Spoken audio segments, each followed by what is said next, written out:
Welcome! Spring, whatever the hell this year is. Spring 2013, Year in Our Lord. Yeah, here we go. The retrospective. The Year in Our Madoka. Because we love... 2013. Yeah, dear Madoka, I love you. Praise be to her. You know, we should do this with alcohol. One day. Why don't we just get drunk? Just get drunk. Bring Brian here. She didn't watch shit. You do realize we'd be so much more restricted if we wanted to do that on when days we can. Yeah, since we're all gonna be working Friday night, pretty much. Oh my god. Maybe. If I'm not working Saturday morning. Yeah. Well, true. Request it off. Oh, okay. So you guys like anime? Anime. Yeah. So anime. You guys watch anime this year or what? I'm gonna say one thing quickly. Yeah. This season, I gave no 10s. No 10. Yeah. No same 10s. thing. But I gave a lot of 9s.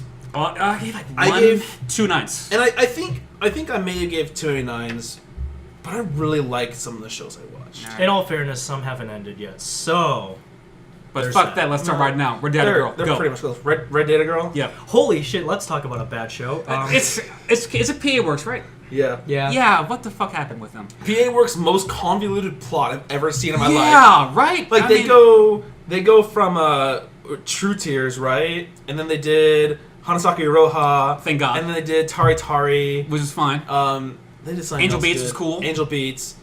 And like those all were pretty simple, shows. Like they did nothing- another as well. Oh, I did another.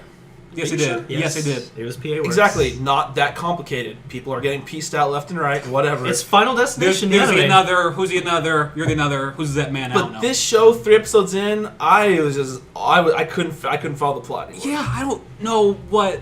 Okay, so let's start from the beginning. This girl. Don't touch my cell phone. Don't touch your cell phone. She can go into the computer. She can go into the Matrix. Yeah. Talk to people, and then fucks everything up, and then don't cut your hair. Glasses. I don't. She's like, I'm done wearing glasses, and her mom's like, whoa, calm But down. where's her mom? Her mom's not there. Her mom. Oh yeah. Did she ask her mom? She did ask her Her mom. mom showed up who was for the one? Her mom showed up for like one episode. It was Yeah. retarded. She didn't possess her for like one episode too? That wasn't her mom. Well, no. Wasn't her mom? What was that? The Himegami, like her mom's the current vessel of the Himegami, Oh, okay. All right. and so Izumiku is supposed to inherit that. Okay. But in the first episode, was it that like limo driver guy who was like asking about the glasses, or was it his dad or something? I think it was either like her grandma or like her nanny asking, "Did you cut her hair or something?" Yeah. Because her parents, you only see her mom in one episode, and you don't see her father at all. So No, when he talked to her, she talked to him through the computer yeah, in episode 1. But She that's used it. Skype without Skype. Without Skype. Yeah. Okay, there you go. She transcends programs. It's I thought the show was going to be about a girl who goes to like modern day Tokyo who can't touch electronics. I thought that would have been okay. I just thought it was dumb because in the whole show, she's like, I want to be a normal girl, like Pinocchio. I want to be a real boy. Yeah. And so like, she's like, I want to go to school here in where the middle of bumfuck nowhere we are, and I live a normal life in this peaceful area. But Sagara, the guy who's assigned to protect her, is like, I want to go to Tokyo, but I have to protect you now. That's my life duty. So you're ruining my life, bitch. Yeah. And so Very she's- passive aggressive about it. Yeah, and so then she starts feeling bad. She's like, well, I guess we can go to Tokyo and go to school there. Right. And somewhere along the line, I missed the part where she wanted to go to a school for people with magical abilities or something. Because the whole time I thought her and her little like inner circle of people were like special in the world. Like the Yeah. mountain monks. Yeah, the mountain monks. Yeah, like I thought, that's what I thought kinda too. like Kami-sama dolls, where certain people can control dolls. Yeah, and then she goes to Tokyo school, and they're like, "Oh yeah, it's just his Yeah, homunculus. everyone can do it. It's just his homunculus. By the way, we can summon our like dead brother. Oh, Yeah. Don't worry about it. We're I all got special." the sand demon. He's cool. And I'm like, so wait, she wanted to be a normal girl, but she went to this school. But she went to full of, Hogwarts? like Yeah. twerked out people. Like, I don't know. What if it's all happening in her head and it's an asylum? All I know, Make it a better show. It's like one cuckoo's, or what's the movie? One flew over the cuckoo's nest or whatever. Yeah. oh good god. All I know is that this show stopped making sense a little less than halfway through. Well, the thing is like it stopped making sense, but as it went on, I actually didn't feel as lost as I thought I was going to be. But it was still an initial shock, like, whoa, Like, slow down. Yeah, like she started dancing, and I don't know if she just danced because she wanted to. She danced so that Wamiya, the crow, would follow her and not get post And not kill her in the woods or Yeah. something. That show's weird. That show is weird. There's some kind of weird, crazy genius behind it, probably, but I'm too stupid to figure it out. The light novels it's based off of apparently are decently popular. I think my guess is that it's one of those adaptations where it's meant for people who have already read it. That's my guess. Maybe. And also they're gonna make more.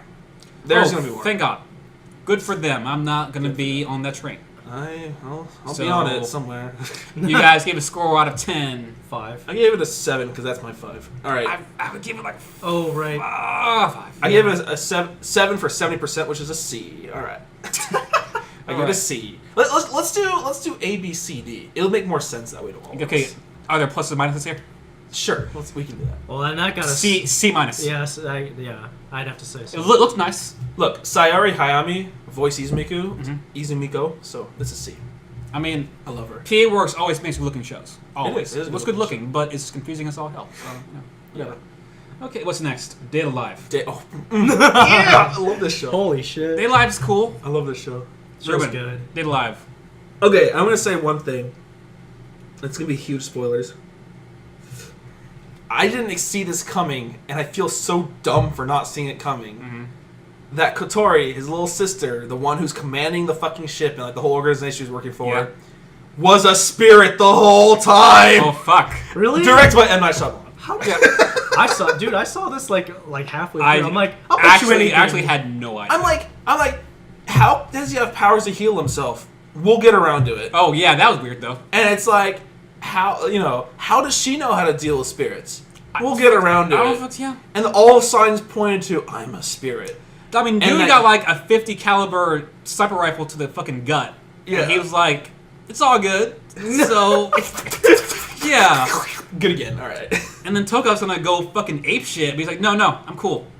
So, The premise, the premise is basically like, world God only knows. But, yeah. But it's so more straightforward. giant spirit like earthquakes. Spacequakes.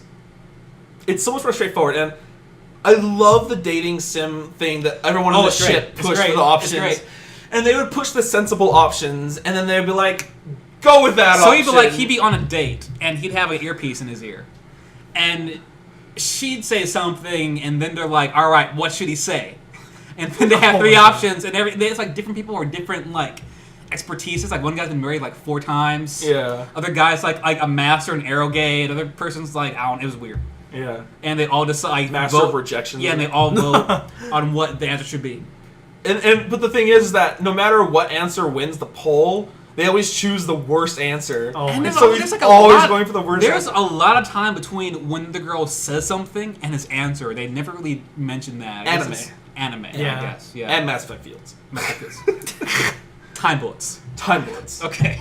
I love that show though, and It's fine. it's gonna get more, and I can't wait because they at the end, like you saw the end, right? Yeah. Matt? Like they tease like Kurumi, she's like gathering up like souls again, Yep. so she can invoke more personas with her gun. Wow. Like it's awesome. Yeah, she was the best character in it. Toka was an amazing character. Toka was cool. She She ate a lot.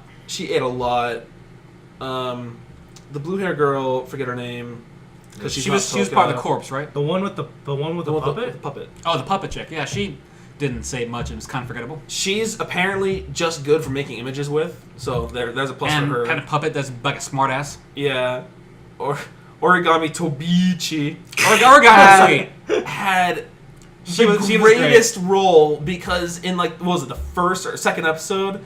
I think when he's going around training how to like Yeah, to he's- learn. yeah, he was he saying all trains this on dumb her shit. and like everyone expects her to just dump her in like some stupid fashion while he's training. She's like, I'll go out with you.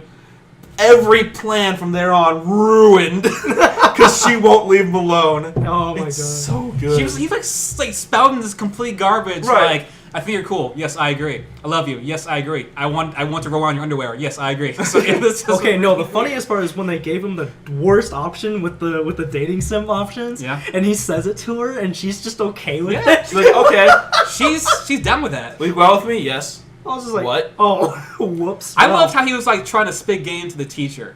That was. Oh my god! And she just lost her mind. You know, the teacher actually didn't have any point after that episode, did No, she? she really didn't didn't. really show up. Like, I think maybe once.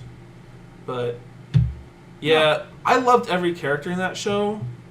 And I thought the premise was hilarious. Yeah, it was And cool. I loved Toko's 180 shift into tsundere mode as soon as All like, the she time. started getting hit on. Yeah. It was great. It's a cool show. It's a cool show. You watch it for the characters, for sure. Dude, I watch it for everything. Okay. Even some of the battles are kind of cool. Like they just threw in like Strike Witches type characters, and like it didn't feel gay this time. Yeah. Well, The AST, they're wearing combat yeah. suits with no with no legs. pretty much the same thing as like Sky Girls and Strike Witches. They're just wearing pretty very much. very little It bit of somehow armor works better here. that works. Yeah. It's better than Well- Vivid Dread, actually. That's not saying much. That's not saying much, but Yeah, If you give it a grade- that's coming from me because I liked You that like show. Vivid Dread So and shut all up. its crow bullshit. if you like World God Only Knows, watch this show. If you give it a grade, what'd you give it? I gave it an A, A, A minus. maybe an A minus. A minus. B plus. I like it as much as you guys did. I thought it was fine, but you guys liked it a lot more than me. I can't. All right, what's Did I hear Carnival? Carnival? All right, let's do Carnival. Carnival? Man, that show had a really cool premise. What was the premise, Mike? I forgot. Okay. Let's read it, shall we? What is it? I can't even read that shit. That shit's way too small. Okay, it doesn't matter. There's this. Okay, there's all you need to know is this dude who's like a rogue, and then there's this organization called like the The circus. circus. And they go around doing odd jobs and shit. And And I thought the circus was supposed to be like some kind of weird, like they would put on daily shows, but would be a front for some kind of weird, like underworld black market shit. Seems legit. And it kind of was, but also really poorly. well, no, it's meant to. Think of it like MIB. It's kind of like that. But the problem is that all this show turned out to be was something a little worse than K and just as gay. I don't put it worse than K. By the way, that rhymed. GG. I know. It's on the that same. was- It's on the level of K. But the thing is a show. Okay, I got halfway. Except into it didn't get promoted as much as K. Like, by the way, look how beautiful the show is. You should watch it. No, they If had Carnival had alright. did that, I might have watched it. they had nothing going for it. The show was dumb. Okay, so It there's got- it got this weird. white-haired dude Who's And- actually this little furry? who's thing. actually the species of furry thing. And he goes to the furry world and they find some kind of weird. I forgot. I stopped there. Exactly. You don't need they to got know any attacked. more than that to stop Dude's in watching circus. it. He's trying to find this dude who has this thing because this dude told him to help him, and the dude. I don't fucking remember. No, like I said, you don't need to know any more than that to know that the show's bad. How far It's did you get, just- Matt? How far did you It's get? episode 6. Episode 5. It was bad. And the thing is it made no sense. They didn't explain jack shit. And oh my god. And the characters were okay. This rogue guy, he is the flattest character I have ever seen. I've seen flatter. Like, I don't mean physically. I mean figuratively. No, like, I've seen flatter. you know what a flat character is. That he had no personality whatsoever.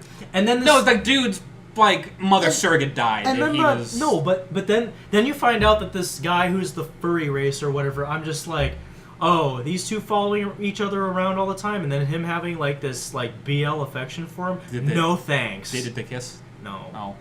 But I mean, good. But you could tell it was there, and you can tell that that's the. It was like number 6 where that was like you could feel it. and especially with how one of the other characters they Dude, introduced. that sexual tension in that show was palpable. Number 6. I want to have sex with you. No, I can't. I gotta be with this guy. Yeah, that was kind of what happened. Well, all right. Oh my god. Full homo. Let's go. It was kind of gross. So The guy, the sweet top hat though.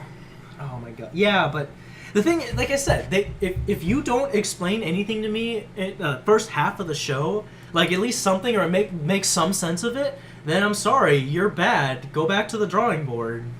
All right. Who was- Well, apparently there's nothing to talk about this show. Managlobe did it. Managlobe. You know what Managlobe also did that I'm talking about later? What? Hi, I'll tell you. Oh, can't wait. All right, so score. Matt, want to give it a grade? Like F. D minus. It All was right. not the worst fucking thing, but it was not great.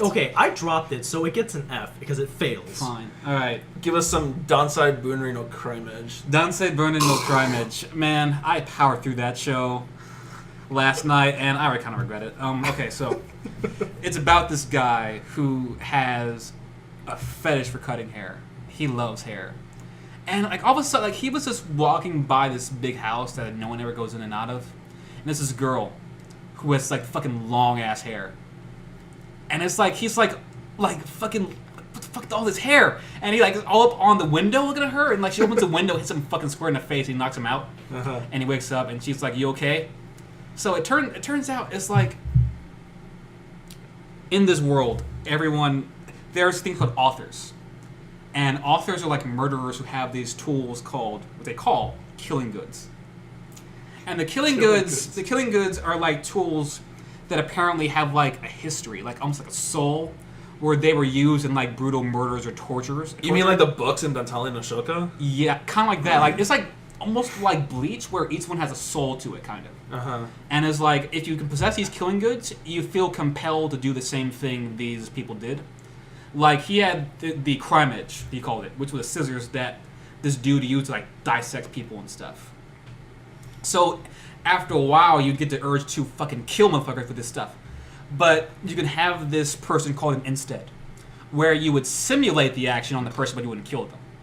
So, this girl ended up being his instead, where he'd cut her hair every night. In fact, she is the hair queen. They call her the hair queen. For the instead, they sell instead. Instead. Okay. Yes. Killing goods. Where it's almost kind of like Mary Nikki, where it's like the hair queen is someone like, okay, there's this organization called Gossip that has like this kind of game where if you do the Japanese even know what our words mean? Okay. Where if you kill the hair queen, you get any wish you want. And the hair queen is like this girl whose hair grows back, whose hair is uncuttable, except by this killing good. And her hair grows back every single night. And he ends up protecting the hair queen, and from others who have like this book where the guy had this book where he would find a law you broke, and if you did it, a noose come out of nowhere and go around your neck and pull you up. If it found out that you were not guilty of the crime, the noose would disappear. But if you were, the noose would go higher and higher and higher until you died. This other woman had this like syringe where this guy would like fucking torture like people with like drugs. So she tried to stab people with like syringes to try to kill them. But her instead was her sister, because she ended up killing her parents out of like the rage of the syringe driving her insane. She would like syringe her sister every night and like lick the marks to like simulate the killing of people. And this other lady had... But her sister didn't die. No, this other lady had like a whip where she'd use to subjugate men, and she would like subjugate them so they'd follow her will, because men, of course, are like, they pay attention to like the base of their desires. So it's all basically about them trying to kill the hair queen and the guy with the crime edge protecting the hair queen. And of course, it leads to like a budding romance and stuff like that. But it gets fucking weird where he just gets to a door and cut her hair every day. Yes. And it's so weird, like, he gets these scissors and all of a sudden he knows how to fucking use combat with scissors. There was a point where they're invited to a dinner at Gossip, put on by Gossip, where they're asked to take part in a play. And he ends up getting attacked by the guy with the law book. And he has fucking noose around his neck. He has tiptoes on the ground. And he's like able to like will himself around it to the point where he's able to do battle with a noose around his neck. Like all over the goddamn stage. But it was fucking dumb. And then how did he get out of it? The head of the Gossip was like this girl. And she elicits the help of this little girl who has control of these like, what's the blades that doctors uses for like surgery? Scalpel? Yes. Where she just fucking Arch Noble phantasms him. It's like 25 scalpels out of nowhere, bam, right in him. And they can't prevent the thing from clotting, so he dies from blood loss. Oh my god. And then he fights her, but then the crime edge guy can't fight her because he's not good enough as her, and she's like fucking like 8 or 9. But he taps into like the deep desires of the guy, the crime edge, where he's able to turn into like some kind of weird murderous monster and defeat her. That show's dumb. All right. I finished it in a second season. I'm not gonna be on board for that. If I had to give it a grade, I'd give it like See, it's not a bad show, but it's by no means a good one. And I regret finishing that show. Well, I'm totally willing to go on to this next bad show. Let's do that. What show is this? Oh, right. Photo Photocano. Cano. Oh my god. You guys talk about that. I'll be over here Okay. talking about it. Okay. So, first episode, he gets a camera from his dad.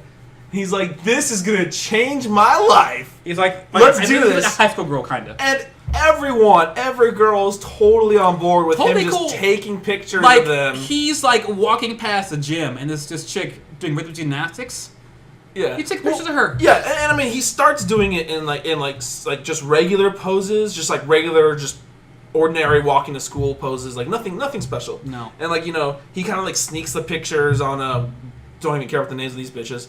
And Be creeping on girls. yeah, and I was like, this look. And then he has one of two options for joining the photography club. There's two. Join the photo club or the photography club. One of which is full of dudes and one really Weird girl. weird girl, and the other one is like two hot girls. I'm gonna choose the dudes who are all just huge perverts. Yeah. Because bros before hoes, I guess. Yeah. Fuck you. So he's like, end of the first episode. He walks in this classroom like after hours, like during club activities, and there's this girl like staring out the window, and then she's like, She was crying at the desk, actually. no, she looks out the window, and then she cries in the desk, and then she's like, "What's wrong?" I She's lost like, my steam. Oh, you saw. I lost my steam passer. I said the worst of things. Yeah. She's like, "Oh no, you saw me. Don't tell anyone." But and the desk she was crying at was Nimi Haruka, is like this popular girl at school everyone loves, and also the guy's childhood friend. Yeah. And she was the one that that girl Wait, was staring at. Haruka? That name sounds familiar. Haruka. Like the chick from Amagami SS. There's Haruka's It's a very really common. It's a really common. But also Japanese- this show is very similar to Amagami SS. How dare you? Anyways, I mean the sad part is it's true, but like In both, infinitely worse. in both type and quality, mind you. Infinitely worse. But anyways, she's staring out the window at Haruka like longingly, and then she goes and cries at her desk. Yeah. And your first reaction is, "Oh, she's just lezzing out here." She's like, "I just want to scissor her so hard, Yeah. but she'll never reciprocate my feelings." Okay. So then he comes in, sees her crying. She's like, "Oh, you saw me." He's like, "What's wrong?" "I never told anyone the secret, but end of episode since 1. I just met you, I'm gonna tell you my Right. secret. End of episode 1. And the only thing in my mind is she's lezzing out. Alright. Episode 2, cop out. I just want to be like her. I fucking adore her. She's so popular and everything. Gee. Okay. Done. Whatever. Done. So the next 4 episodes they spend just introducing little tidbits of all 7 characters. Right. All 7 potential Yeah. mates. Right. And so they do like a small introduction to every one. Of course. And I made this comment with a friend of mine. I was like, what if they did 1 episode per character? Wouldn't that be terrible? Did they? And then they did. And then they did. Starting with episode 6. Oh my 6, God. 7, 8, 9, 10, 11, 12. 1 episode per girl. Now, Was it like a Shugo no Sora, The where pro- like they would finish this arc yeah, and kind of lower back? And then they would reverse. But the problem is, the reversal point is really arbitrary. So it wasn't like the exact same point every time. Wow. It was just like an arbitrary, like, oh, forget the first 5 episodes. Let's just start, like, here. He's doing this. All right, go. And, like, the thing is, when you try and create, like, a drama where at the end of every episode has to be them falling in love, you have 20 minutes to Make it seem believable. to flesh out a problem, a resolution, and then fail. a confrontation, and a Ending. and a Conclusion. A confession. Yeah. So the problem is, what this ended up making is a story full of bipolar bitches. Who seemed just fucking insane and easy. They were so easy. I've not seen easier girls since Amagami, honestly. Amigami, they took 4 episodes to get in their Fair. pants. And then a second season to Of more flesh garbage, yeah. out the relationship. Okay. And a fantastic A+ series in both seasons. Right, that show's But fucking anyways- garbage, but okay. Anyway, full A+ series. Shut up. Photokano D-minus. tried to do it all in 1 episode. And it was kind of dumb. The girls were already on his dick. All he had to do was solve 1 meager problem for them, and they were all up on And that. like panties come off, and then Like, I remember the first girl named Haruka. I was like, his childhood friend, and she's like some guy's like hitting on her, like a really popular sportsy guy. yeah. And like the main guy feels all depressed. He's like, oh, I can't match up to this. And then it's like, she's like, hey, why are you ignoring me? He's like, I can't match up to that, Yeah. ad verbatim. And she's like, how dare you? You don't know my true feelings. What are your feelings? And then later that night at the playground, I know your true feelings. By the way, I love you. I love you too. Done. Okay, well, thank God for that. Oh my god. Now, Matt, you said some like your friend who. But okay, I'm done. One more thing. Yep. 12 episodes, they were done with 7 girls, right? Yeah. I forgot who the 7th girl was, so I kept making a joke that it was going to be his sister. Was it his sister? Episode 13 was his sister. She was the secret 8th girl. Did they have sex? They copped out. Apparently, their parents, the guy's mom married her dad. So they're not related. They're not blood related. Therefore, they may consummate. Okay. Thank you, anime, for copying out the exact same way in every Oni love situation. That is not Yusuke no Sora. That is not Yusuke no Sora, but A much better show. whatever, rustling jimmies left and right. I don't know. Okay, so that show has a lot of weird, like, there are points in that show where the guy's taking pictures and taking weird, like, sweeping shots. And Matt, you said your friend said those cameras can't do that shit. That was me also. That was your okay. You said Yeah. that. Yeah. It was like the scene in the first episode when he There's a takes a point picture. where it's just like photography porn, where he's just like taking shots of these girls in really weird poses. Well, that's in their respective episodes. Yeah. They're like, oh, I want you to take pictures of me and my panties. And my swimsuit. And my swimsuit. And my leotard. Why not this maid outfit? Let's just do it. Yeah. No, it was saying that camera was based off a real camera in real life. You could get it for like $250 or something. Uh-huh. And when he took that photo of the gymnastic girl in the first episode, Yeah. he was like, there is absolutely no way it could have focused that well and zoomed in that well in that short amount of time. You need a better lens to zoom in that well with that clarity of picture. Mm-hmm. And you need much longer time to focus in. And also, your life shouldn't change because you inherited a stupid camera. Like, everyone has a camera on their fucking phone. Yeah. I don't. It just seemed kind of ridiculous. It's very It's unbelievable dumb. where this It's dumb. guy's life is completely, like, changed. And Think all the about girls how bad are his on life him. was before that. Well, he didn't join a club full of perverts, so that was a plus. Well, yeah. And I mean, apparently all the girls were already on his dick, so he didn't have to work any harder. give and take, I guess. So, what would you give that show? D? Yeah, Matt? I kind of have to. Okay, yeah. I mean, I got out really fast, so I didn't miss anything. So, Yeah, but straight up D. The show yeah. was kind of dumb. Okay. Also, but now a fucking better show than that bullshit. much better show. Hatarako no Mao-sama. Gross. Matt, what does that mean in English? Devil Well, I mean, something. there was I like think that was a part-timer? well, that's the English translation that they use. Like the devil is a part time. Right, Captain Yeah, Cuties. but part. Cut back on. No, that's not how you say part time though. So I don't Okay, know. let's Whatever. That's okay, Matt, you like the show at all, you start. I watched 3 episodes of this and I said, "Wow, this is gonna be silly. You're right. I don't like that kind of thing. It's garbage. I'm done." Because no. The thing is it was either last season or 2 seasons ago. I already had my fill of like the whole like the Demon King or Queen or whatever coming to the Mao Yusha? Yes, coming to the Earth to do something. Okay, Yeah. to do something. Okay, with this though, with him like having to like get a job and like support himself, I thought, okay, this is gonna turn into really silly shenanigans, and I don't like that. And I'm like, that's why I'm not gonna watch this show. I'm like, I gave it more than 1 episode because I wanted to try and be fair about it. But it just, I don't know. I thought, okay, well, if this is what the show's gonna be, is like this silly dumb crap about a guy who's a demon king trying to live a regular life, like I'm done. Like fuck this. I mean, you told me to watch a show. You said that the show's garbage, and I watched it and I loved it. Because here's the thing, is he's not just a demon king. He's fucking Satan. okay, He is the demon king. okay. Well, And he gets, like, run out of his hell, which is called, like Ente Islam. and Isla. And it's like the fucking idea of Satan having to get an ID card is open dumb. Open a bank account. It's dumb. Get an apartment and work at McDonald's. It's dumb. Is really funny to me. Let me. Okay, so Fucking dumb. let me just tell you about my first episode experience. I watched one episode when it first came out, and I didn't like the direction it was going, and so it took me another 2 months to catch up. And I actually do love this show. The problem is in the first episode, you're right, they get kicked out, shenanigans, they go get their papers and stuff. But before the intermission of the halfway, they didn't have a job. And I thought to myself, it's going to be so funny when they have to interview for a job. I cannot wait to see that interview. Mm-hmm. It's going to be the funniest thing.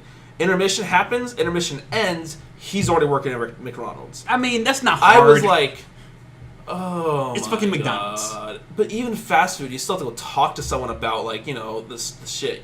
I guess so. So it's like, I really wanted to see that scene, and it bugged me so much. The comedy they did at McDonald's after the second half was really bad, in my opinion.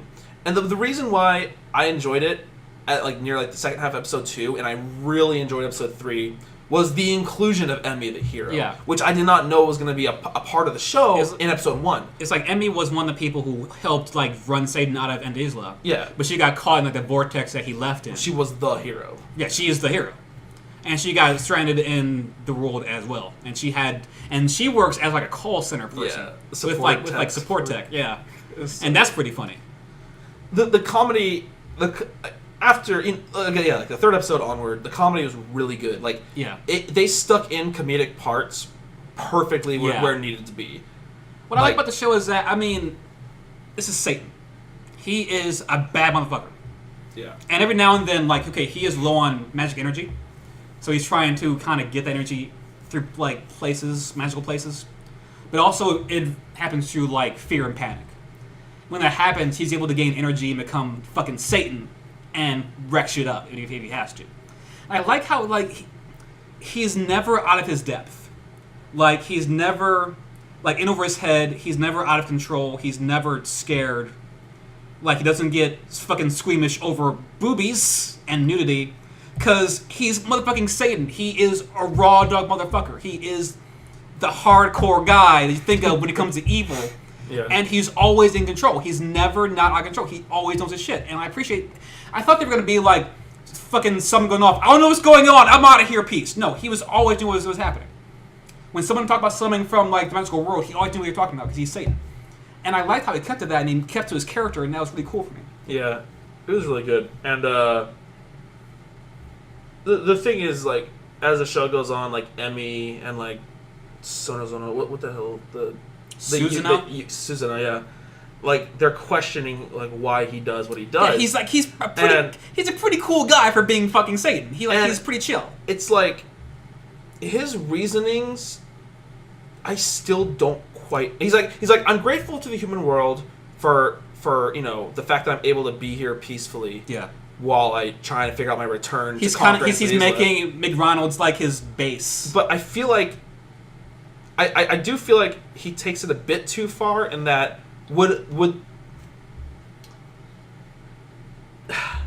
I thought when they found Lucifer, that Lucifer was going to be the one that was spreading most of the chaos and panic in Ente Isla and making everyone suffer. Mm-hmm. And that Satan's goal wasn't as extreme. He wanted to conquer it, but conquer it under more peaceful rule. Under his. And that Lucifer was actually the one that was his commanding general in this. Who had Lucifer the ambition. Lucifer was the one that behind Satan's back was making everyone suffer and conquering the world in a way that Satan didn't want to. Right. But that never actually came to fruition. So I actually, at the end of the series, do not know still why he's as caring as he is for Maybe Satan. Satan's misunderstood.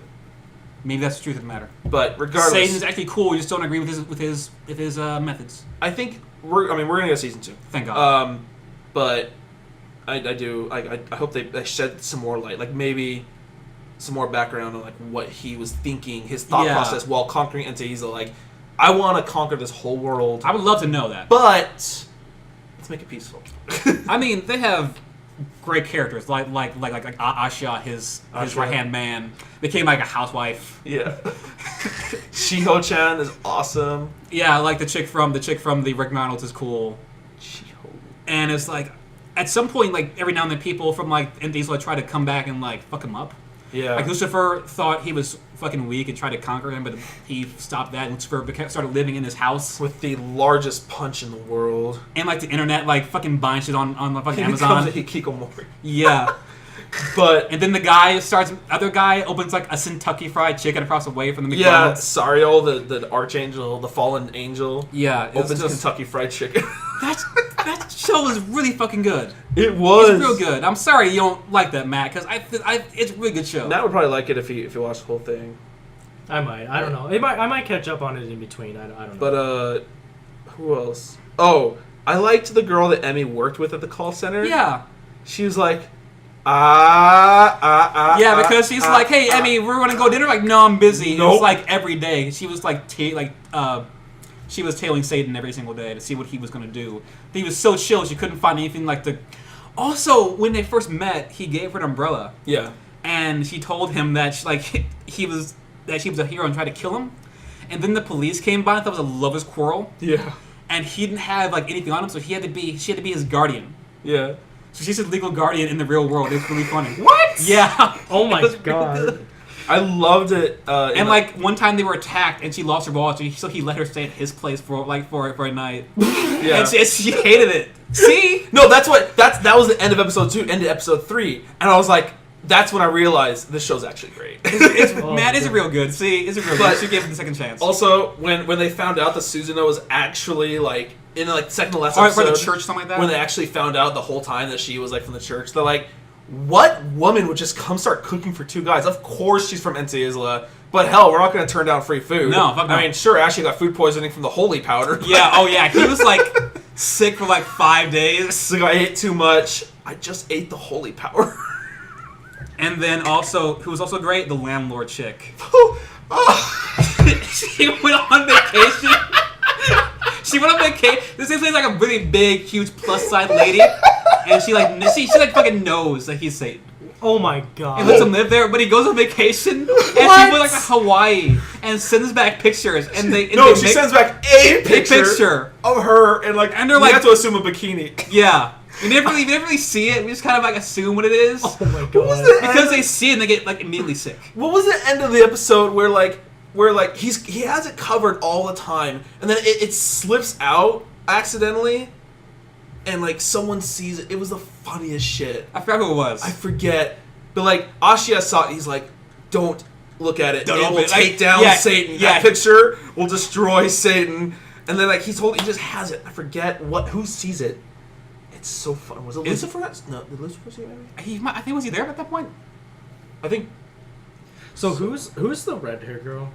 That's the hero. Oh. By the way, she has the greatest facial distortions of any like good guy girl. She's real good. Like she can look angry, mean, and evil, and she's a good guy hero. Like I loved the character design for this show. She's real cool. And whoever did the art for facial expressions was just fantastic. Yeah, it's a real good show. I mean, it's done by White Fox, so.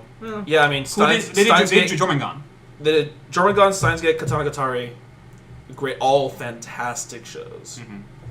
But yeah, you should watch it. It's great, awesome. I gave it an A as well. I would A-. The only reason I didn't give it an A+ is because I didn't like the beginning. It had a bad beginning, and I'd give it an A-. It's real good. Can't give it a grade because I didn't see all of Okay. it. So whatever. Next. Good go. Okay, right. well, now this next show, I'm not going to tell you this whole title because it's really long. It's I will. Yahari. Ore no seishun love come. Love what? Machigateiru. which Love come. Okay, all right. which Okay. literally means You might go towards you. I thought you meant nothing. Never mind. which literally means my youth love comedy is fucked up as I thought. That's not wrong. That's not wrong. I have reservations about this show. The point that I don't like the main girl. I'm just gonna tell you right now, I gave this show like a C+ or some dumb shit because the first 2 episodes I enjoyed a lot, and I thought, okay, if all the episodes after this are gonna be just like this, but just like different events and other shenanigans, I would be okay with it, and it would have gotten a higher grade. But then when they actually try to go somewhere with it, like something linear, and then make it like episodic, I was just like, and then they tried to make it like more serious, and then they like they like took out the comedy like after halfway through, and it became more about the drama between him and his childhood friend, whatever her name is, Yui, whatever, the orange-haired girl. Okay. Well, I don't know if you can call it childhood. Wait, were the childhood friends? Well, okay, was no, it childhood friends? actually, was there an episode for that? They knew each. I don't think they were childhood friends, maybe, but he they saved knew, her dog. Yeah, that was the first time. They knew right? each other. That was stressed a lot. Yeah, Fucking for no reason. But the thing is when it became more about how it was the drama between those two, and then less about the comedy that happened in the first 2 episodes, it became a little bit more painful for me to watch this because I was just like, I was bored. I was seriously bored. I was like, okay, I really don't care. You have this pessimistic, realistic guy but he was not as charming as like Oriki was from Hyoka. Well, no. He wasn't. He was realistic. He wasn't a pessimist. he was a pessimist. He was a pessimist, but he thought he was being a realist. But at the same time, he was being a realist in a lot of sense. Well, yeah. Did you finish the show? Yeah. Okay. Like the whole rant that he does on the girl on the roof to like make her feel like Yeah. the biggest piece of shit. He was entirely right, because like he knows people. It's just that he chooses to not associate with them because he knows that because that's the only way he can deal with them, he'll make enemies. And that's why he chooses not to. Which actually shows that he cares about people. It's just that that's just his character. Well, he was scarred by the whole like confession letdowns he had in the past. Well, yeah. The girl's like, oh, you meant dating. You're a nice guy. When this whole I'm time, sure it makes some girl really happy, but well, when this whole time he doesn't understand that this girl whose dog he saved, like, has been like all up on his wee wee. like ever since that day. And then you have this other girl who's like a mix between Yozora from Boku and like Senjugahara, but like a worse combination. She's not coming from Boku. Like Yozora is a much better character and well more fleshed out and well written than her. She's like trying to be some kind of knockoff. Like even she looks kind of the same too. As well. And you have this dude who has like the little hair thing like Araragi from he's like a mix of Araragi and like Oriki from Hyoka, also a worse combination. Exactly. That's one of the reasons why I didn't care for the show that much, because it seems like a combination of better shows, but not better some of its parts. Exactly, and that, like I said, if they would have kept it non-episodic and just had every episode just be like them doing the group of them just doing shenanigans like they were in the first 2 or maybe 3 episodes, I don't know, then it would have been a lot more enjoyable. Like the one where they go and she beats the other team at tennis. Yeah, that was good. I love that episode. Yeah, it's cool. I thought it was hilarious. But then after that, it's like, by the way, guys, that's the end. That's okay. That's all the comedy we're gonna do for this whole entire show. Like, and now it's gonna be just drama. I agree with you. Like they did do like the tone shift gradually through the show. But the thing is, like I started the show thinking it was gonna be romantic comedy, like sitcom romantic comedy. Right. And when I started realizing that it wasn't, I had to shift my perception of what kind of show it was. Mm-hmm. And once I did that, I started enjoying it a lot more. Mm-hmm. The thing is, Yukino isn't a fleshed out character because, unlike Yozora, there's no backstory between her and the main character. Mm-hmm. The backstory for him is with him and Yui. Mm-hmm. So Yukino, the teacher, who looks just like her, she's cool though, is trying to solve Yukino's like social issues by putting her with someone just as socially awkward, but on a different end of the spectrum. And they just fucking bicker each other. And that relationship there is what tries to drive the show. And then also, but they can't fucking hold that shit. They can't carry it. Hikigai's outlook on the world is what's supposed to carry the show from that point outward. His perceptions on how things happen, like the way we see things and the way he sees things, that's the difference. That's what we're supposed to learn from it. Mm-hmm. It's like a different viewpoint of life. And yeah, it's not supposed to be really a comedy. It is supposed to be dramatic. Which goes against no. It's brain space. They just did Tornado no Kabutsu again. That was a terrible show. And that show also was not so much funny. Potential though. I didn't. Whatever. But anyways, like I gave this show like a B. That's B. about I would give it like a C+. I think I gave it like a B or a B minus. I mean, just because I went into it thinking it was gonna be funny, and it had cool moments. And then I didn't get that. Like when they were trying to find out what that chick was doing in her nights, and they went to like this high upscale bar. Yeah. And she was like a bartender. That was kind of cool. That was That was someone's older sister? Yeah. Or, no, it was the little kid boy's. Because he was trying to, like, help pay Older for, like, sister, like, yes. school or something like that. It was older sister of someone. I can't remember if it was older sister It of was a girl or... it was guy. older sister of the guy that looks kind of like a girl. That he always said, like... Oh! That he always said is, like... Was it his Yes. older sister? Oh, Yes. fucking, I forgot that guy existed. Yeah. Did you see the last episode? You Yes. watched the last episode. That was actually kind of a funny episode. I enjoyed that. Yeah, episode. it was. The but- sports festival. But the thing... Well, okay. So, this show doesn't have much source material. Apparently, it's been adapted very shortly after light novels. Mm-hmm. They covered all of it. Okay, well, The last episode, I think, was original material. That's pretty Because sad. they don't have anything else to cover. did the guy and the girl get together in the end? No. No. Okay, well, awesome. Nobody Because got the together. thing is, there's supposed to be a second season, but they're not going to do it anytime soon because the light novels are basically there. Okay. So, we'll see more a while from now. You will see more a while from I now. will I see will not. more a while from now. But it's pretty pretty good. I think I don't know what kind of show I would recommend in relation to. If you like very- Boku, but like Boku Without- Tomodachi, but like worse. Without the comedy. Without the comedy and great characters. There's really no show like it. It's like a mix of Boku Tomodachi, Hayoka, and Bakemonogatari. But like it's kind of like a mess. Hyoka was amazing. So actually, I think the one thing about this show that bugged me is that fat guy character. Oh, fuck that Boy, guy. he was just useless. But He showed up in 2 Yeah, episodes and thank did God. and did nothing. he had Shinibio. Yeah, he did. Oh my god. God bless him. All right, well, on to the next one. Anyways, yeah, B. So let's move on.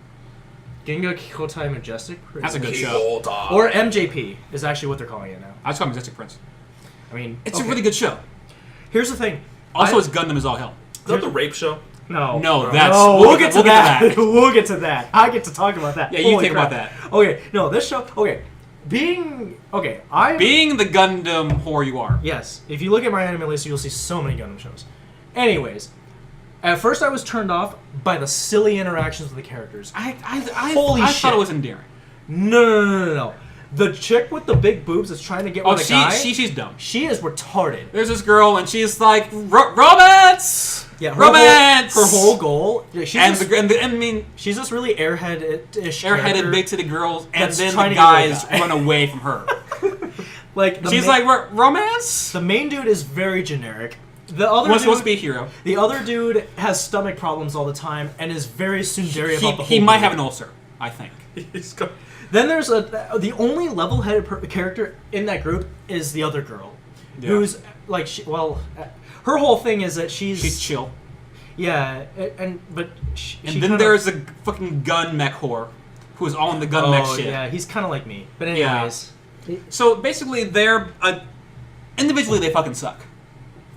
Like they just kind of suck as pilots. So they are children who are like taken from their parents. that they were doing that they did is when they reached a certain age and got into the academy, they wiped their memory from everything from before they started the academy To train them as soldiers. to train them as soldiers, so that way they would be the perfect solder. They were going to put them in these advanced And that way units. they don't have to deal with past plot issues. Exactly. Then they put them in these new advanced units that like apparently they Had a system. What's the system called? the they call it Julia system, and Yeah. depending on who subs you read it, they sub it as Julia system. Yeah. What it's supposed to do is it's supposed to enhance like your combat abilities based on like your emotions and like your thoughts. Right. So that instead of manually controlling Perfect it, like, setup for a willpower anime. yes, exactly. Yeah. It's like Gurren Yes. Lagann's. You know it's what? Like You're Gurren not wrong. Lagann, the second coming. Okay. It's this studio saying there's not going to be any Deus Ex Machina. These children, these high school students know how to pilot these things because they're going to a military academy, be trained as soldiers. And then we're gonna throw this like advanced system in here that just says, by the way, I need to move a little bit faster. And the system is like if you're hesitant at all, your mech will lock up. Yeah, and then it doesn't move, and you're fucked. That's a bad. Yeah, and the thing is, like, I wouldn't drive like my individually bike. they kind of suck, but together they suck less. Like there's a joke. So Power Rangers. There's a joke around the school. They call them Team Fail. Yeah. Well, the funny because the Japanese like the phrase they use is "zannen 5" because there's 5 of them. Right. Well, I mean, you know what "zannen" means. Yeah. It's too bad. So, so they're like, well, how are we gonna suffer? Zannen, manen, moderation. It's like, well, you know what? I should call them the fucking fail 5. Because they're making fun of Fail them. 5. Because they're making fun of them because they always fail. Because they But suck. the thing is, like, they're together for one mission where they have to like protect this like outpost to let people escape. And they do it. But the fact is that they're told to like to back away, but there's two people left in the outpost and they said, "Fuck them, leave them." And the guy's like, "No, fuck that, we're gonna save them." So they like go head on to like a fucking giant fleet of alien people, and they route them to make them go away, and they get fame from that. But then they fail every time after. But then the next mission, they like have their mechs sponsored and shit, and they like television cameras are like recording them. They have like all this buzz on the internet, and they have to like go through this exercise of like putting out these like probes or some satellites. Oh yeah, and then they screw And it they get up. attacked and they get fucked up. Yeah. And they're like, "Oh, these It's- people suck." And then they lose all their sponsors immediately. Yeah. So Wow. So okay, the thing is the mech battles are actually really well they're really done. well, yeah. I like it a lot, but like I said, and actually now that we're about halfway through the series, by the way, this isn't done yet. This is 24 episodes, but actually now I don't mind the characters so much. Like they grew on me a little bit, but the first like 4 episodes, I'm like, I hate these characters. Like holy shit, they are bad. But and the drawing style is a little bit different. It's a lot softer. Yeah. It's actually it's very Gundam. it's actually very opposite of Valvrave, which we'll get into later. Yeah, it's very hard art style. This show is, I'm gonna say, this show is straight up better than Valvrave, but it's like, I don't know. Well, when we get to it, I'll explain why it's still enjoyable. But this show, I give like a B+. I give it a B. It's a solid show. Again, that plus is just because I'm a mech fan. If you like mechs, you'll probably like this show. So. Just if you can get along with characters that you don't take seriously for the first few episodes, or kind of ever. I mean, because or that too. I mean, did you see the episode where the guy, when they were just waiting for, okay, it was waiting until the next mission. They were all figuring out how to kill time. Yeah. The guy with the stomach problems goes shopping with that little girl, right? Yeah. And did you see how like the tech guy was just standing like out there like this, like, just staring at the moon? Yeah, I mean, it's just like the show is carried by its action and like better characters like the instruction chick, the teacher chick. Oh who yeah, is yeah. head of their route like unit. She's cool. Yeah. And like the absurdly big-breasted mechanic chick. Oh yeah. Her breasts are like a fucking G. God It's pretty- damn. she's pretty and she always retarded. wears like a jumpsuit like all the way halfway down to her navel, unzipped, to Yeah, almost fall out. It's fantastic. But it's still a fine show. Yeah. Anyways, All right, on to another show that should have been a lot better than it was. Devil Survivor, Survivor 2. 2. Oh. Now, Oh. it is based on the Survivor game by Atlas, Yep, Shin Megami Tensei series. which the main problem is that this show followed Persona 4, Yeah. which is an incredible anime. And the thing that's kind of the main reason why I dropped it, because it's like, you know what? After seeing Persona 4 and how great it was, Yeah. this is just very lackluster. It's I mean, like, it's a good first episode. Like, I mean, they They are fought an ice cream launcher monster thing. okay. This show's okay. So I didn't play the game. This is why we should have Brian here to just for this. well, 'cause no, Brian from, played the game, no, but- from what I hear though, they okay. If you don't know anything about this, just go play the game. Don't bother watching the show. Basically, it starts off where like dude's hanging out with his friend. And he's like, "Hey, you heard about this cool new thing? It's called like what's this system called? I don't even remember. Death Faith. Here's you Death dying. Faith. Basically, it's like, yo, you get this text message saying, yo, here's this picture, here's a video of your people, someone you know dying. Isn't it awesome? And they see it, and it's like them dying. You're like, what, was that us? He's like, yeah, that was us. Weird. Let's go take the train back home. And they're on the train stop, and it's like, yo, that's fucking us. We should get the fuck out of here. But then the train starts getting crazy, and it's like an earthquake, and they die. The and train derails. and then they die. Then it's like, hey, you want to come back to life? They're like, yes, please. Yes, So come back to life, and it's like they're alive, and it's like their cell phones are like, Pokemon capture yes, devices. where they And you can go online to this auction thing to buy demons to fight with. and use demons, and then you find out, you get up to the surface, and you're like, everything's all fucked up, the power's all out. It's like a demon invasion. It's like, fuck it, everything's all fucked, demons. Oh, I don't know. Fuck it, everything's go. Let's go. Shadows. So Yeah. And they summon their demons / personas using their phones / guns / cards. And Yeah. they fight them. And then they join like this weird organization that basically says the Earth's going to end in 3 days. Do something. That's like 7 days. Or 7 days. Do something about it. And that's the entire show. Yeah. It follows the same premise as the game, but you would get more enjoyment out of playing the game. They really don't flesh out anyone. They just kind of jump in. Exactly. I think the reason why Persona works is because the Persona was all about character relations. Yeah, and they slowly will bring you along. Wasn't. It's like there's there's a linear path while saving the world by using your Pokemon Tamagotchi. It's like there's being prodding. Pokemon Tamagotchis. There's good pacing and there's being fucking crazy. This show moved too quickly that you really couldn't. Well, everything's happening at once. Well, and the fact that I get what they're trying to do. They saw that the success of Persona 4, and they're like, okay, the Shin Megami Tensei series is getting out there and it's getting more well known. Let's like show other people what there is besides Persona. Oh, look, we failed because this is not as good. How dare you try and show us something that isn't Persona? I mean, come on, the Persona 3 movies are coming out later, and I mean... Those will probably be better. Exactly. I'm hyped for those. It's like, just the story of Persona... Like, there's a reason why everyone's heard of Persona, and until this anime came out, the only person who heard of Survivor 2 was Brian. Yeah. So it's like... Like, I heard Devil Summoner. Well, no. There's a reason. I knew about Devil Survivor just because of Oda, but... shoutouts to Oda if you ever watch it. It's just... I don't know. I didn't care for it. Oh, boy, you get to go...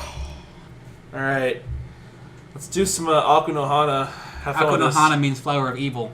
Whoa! Yeah, this is... Flower of hell? I don't know. This is a show that's probably one of the most divisive shows that come out in quite a while. You cannot talk about Aku no Hana talking about its art style, which is, it is like rotoscoped real life, where basically it is kind of has like realistic proportions and movements and looks in terms of like how characters are, how they move around, but like the look is really, how would you describe it? Ugly. Ugly, I guess. I mean, I cannot explain it in words. You have to look it up. It's like a Scanner Darkly minus the part where you actually, like, they actually look real human. Like, in a Scanner Darkly, the movie, they took actual humans and just animated over it. But this, they think they tried to like copy like actual real life movement. Yeah. But they didn't actually base it off of human models. Yeah. And while like you guys were turned off by the art style, I found it really interesting. I have never seen anime look like that before, and move like that. And I was hooked from there. But I can see people hating it. And it's about a guy who's like goes to school, he's a regular guy, and there's a chick in his school named Psyche. And he likes her, and she's cool, popular chick. Girl. Yeah, she's cool, popular chick. And it's like one night, like one day, he's coming back to. I think he forgot something, and he finds like this bag left behind, and he opens it, and it's like Psyche's gym clothes. And he's like looking at it, and it's like, what the fuck? She left her gym clothes here. But then, okay, this is weird. So someone comes by, and he starts panicking, so he just takes it with him and run, and like gets out of the fucking school. And he's like, I have her gym clothes. What do I do? I'll do with it. I can give it back. That'd be weird. But then there's this other chick named Nana Nakamura. Nakamura is easily my favorite character of any anime this season. No question, not even discussion. She is excellent. Where she says he talks to her and she says, "Yeah, I saw you take those clothes." He's like, "But I'm not gonna tell her." No. What you're gonna do is make a contract with me. You're gonna do what I say. So basically, he follows her directions, and like they're fucking crazy. Like she's like, "Yo, meet me in the library." So he meets him in the library. She fucking jumps him, tackles him, takes all his clothes off, and puts the gym clothes on him. He's like, "Yeah, now gym clothes are on your skin. How's it feel?" She wore those clothes. Does it make you horny? And so you like it? And she sees potential in him. That she sees everyone else as dumbass fucking shitheads who are just not true to themselves and just horrible people. And he'd be like, but you have potential to be a deviant, potential to like break down all these walls of like how you should be socially and be who you truly are. Because she sees people not being as they truly are as being fucking posers, being people who are like liars and shitheads. But she's like, you can be something more than that. So at some point, through some weird luck, he ends up like he's trying to give Psyche back her gym clothes, and Nakamura sees this and pushes him into Psyche, and he falls face first to her breasts. Of course. And she's like, not cool. She like runs away. She's distraught. And she's like, yeah, wasn't that cool? How's that like being in her breasts? I want you to write a fucking paper about how it was like being in her breasts. And he comes back like, Psyche, look, I'm sorry. I didn't mean to do that. She's like, yeah, I know, you tripped. You didn't mean it. It's cool. All right. So they're cool. Then he's like, hey, how about, you want to hang out this Sunday? He's like, yeah, this Sunday. Yeah, let's do it. So Nakamura finds out, like, yeah, so you're going to wear her gym clothes underneath your clothes during this date. And he agrees to it because it's kind of like blackmail. So they go on the date. But she goes on the date and they're like just hanging out, but she's following behind him. And it's like really funny to me how like they're walking around and she's just behind him, like going from like corner to corner, going and it's like she looks around the corner and she goes, it's like really funny to me. And they go on the date, and here's the thing about the show, that its pacing is ridiculous. Of that, on the date, it starts off with them just like a faraway shot of them down the street, walking down the street. And it's like, this goes on for like 6 minutes. Them just walking down the street, no dialogue. And that is a love or hated thing. Like, for someone who loves the show, it's like kind of ballsy that they just do that. Just no dialogue, just walking. While someone who hates it could say, that's fucking retarded. Which I can see that. But like, there's another part where they go on a date, and I think it's like, he's gonna confess to her or something. Or like he confesses to her and they're like gonna go steady. And she just dumps water on him. He's wearing a white shirt, so like the clothes would show through. Mm-hmm. So he runs away. But Sega doesn't see it, so it's all cool, and they start dating. And Nakamura's like, yeah, you can date her if you want, but remember our contract. You belong to me. You're mine.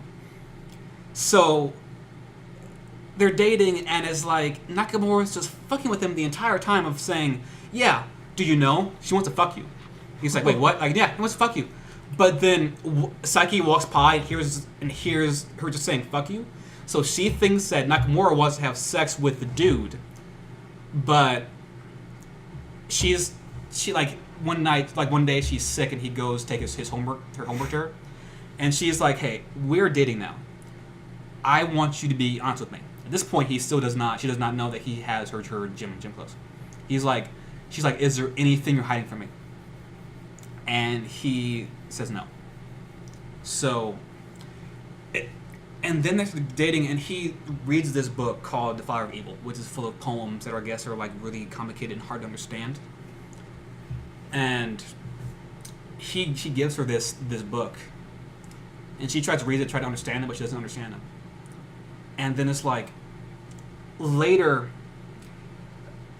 Nakamura says, he says, I can't do this anymore. I can't keep lying to her.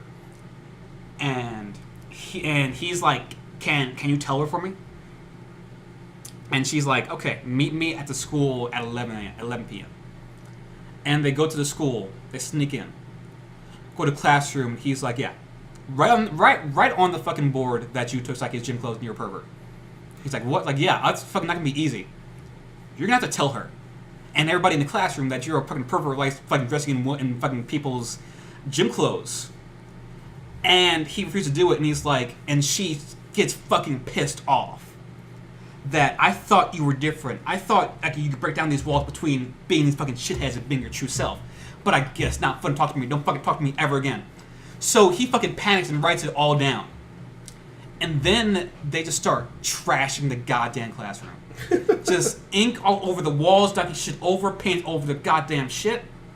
and they trash it, and then next episode they're walking around like drenched in like ink, holding hands for like 8 minutes, no dialogue.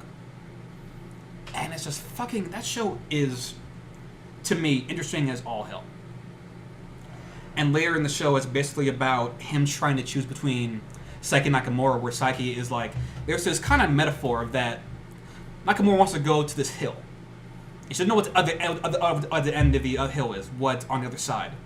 She's like, the world could end right there, or it could be like some new beginning. And at some point, they end up going to the hill, but Saiki finds him. She's like, come back with me to the town. Nakamura's like, come with me to another hill.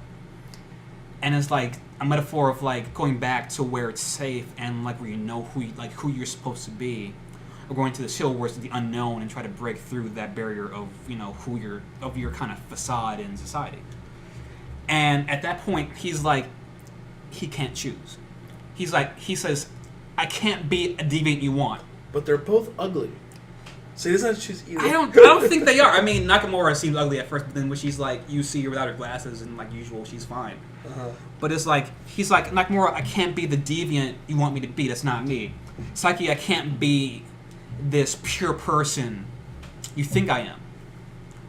And it's like, I'm empty inside. I can't do it. So it's basically just, he falls out with Nakamura. He falls out with Saiki. Until he figures out that Saiki can go back to her regular life, she'll be fine. I was all Nakamura really had. And Nakamura's all pissed off, and he tries to appeal to her by apologizing. And then it's like, she's pissed off as fuck, but then the show goes into like this weird montage of everything that's led up to this moment. And like a montage of like everything that's gonna happen in the future. I guess it could be next season.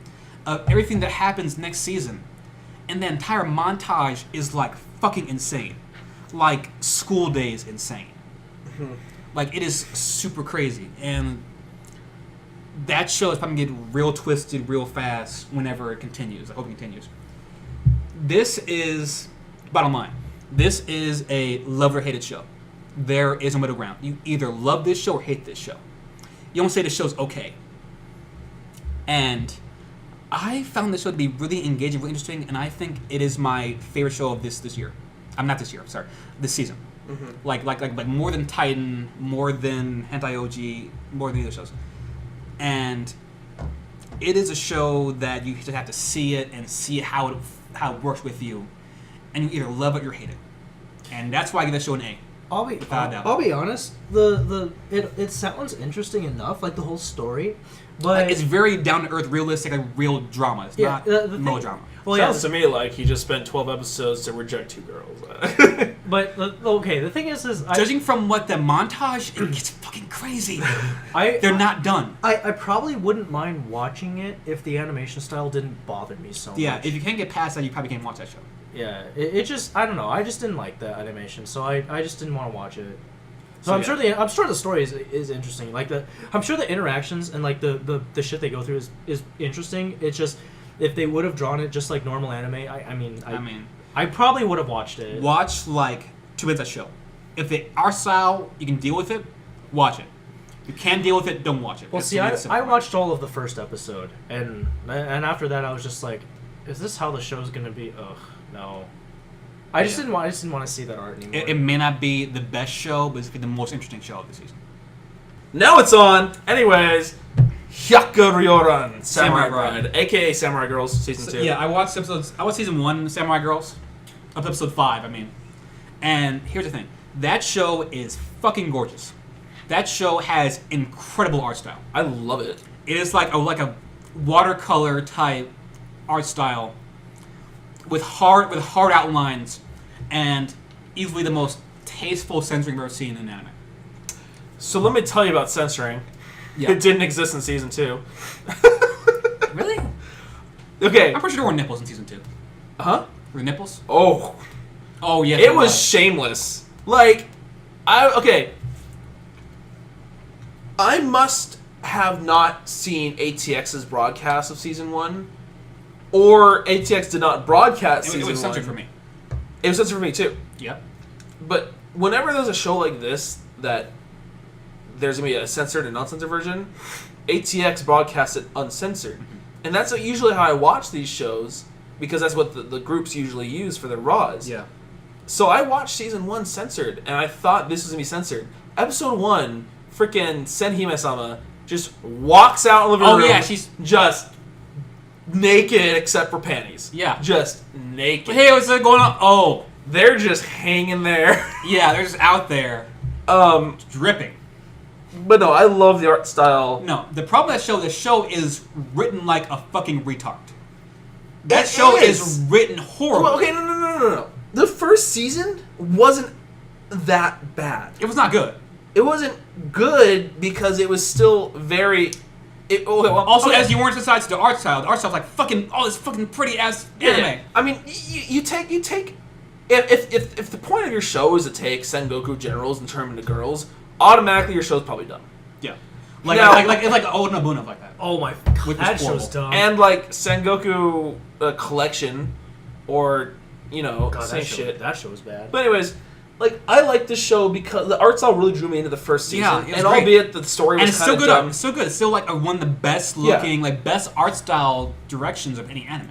Albeit that the season 1 story wasn't anything special, at least it was a story. They fought against the evil and beat it. Season 2 was so dumb. I don't like. So the Yagyu dojo, the dojo they all hang out at, Right. they had to pay for its debts to keep it running. So they opened a maid And cafe. so they turned it into a maid cafe. Because Oh god. in Sengoku, Japan, maid cafes are all the rage. Yeah, I guess. And so. they're everywhere. Yeah. So they gotta open one. Because, what do samurai generals want to do more than be served by maids? Fight. Right? And here's the thing. So this one guy, all girls harem anime go. The girls unlocked their hidden power in season 1 Well, they became, by kissing the guy, which would unlock like this weird mark again, like somewhere on their body. they became master samurai. Master Samurai. Yeah. And then there was like this one sister type girl, Jubei. Jubei, Yagi Where- Jubei where- was the main character girl. Yeah. Of And the if he episode. kissed her, she became the best Master Samurai. Like, the master samurai unlocked who they are supposed to They represent. look fucking cool with like the weird like black art like Yeah. aura around them and shit. But Yeah. the characters are so fucking dumb. They spent like 5 episodes dealing with this maid cafe. And then And they the finally monkey- got rid of it. So a monkey showed up. And the fucking monkey A monkey showed up, and the monkey's like, okay, so someone was stealing the girl's underwear. Oh no. And the girls kind of thought it was the guy. And it's like, wait, so if the guy stole my underwear, it must mean he loves me, right? And just can't say it. So we just gotta find out whose underwear he stole, and if it was him. And it was like the grossest thing, where it's like the little like lobby chick. She had like the assistant who like sniffed her pussy, and was able to track down her underwear. Oh my god. Yes, this happened. So bad. Oh my god, you have no idea. Yeah. And then they found out it was a monkey who was just What's like her name? carrying the underwear.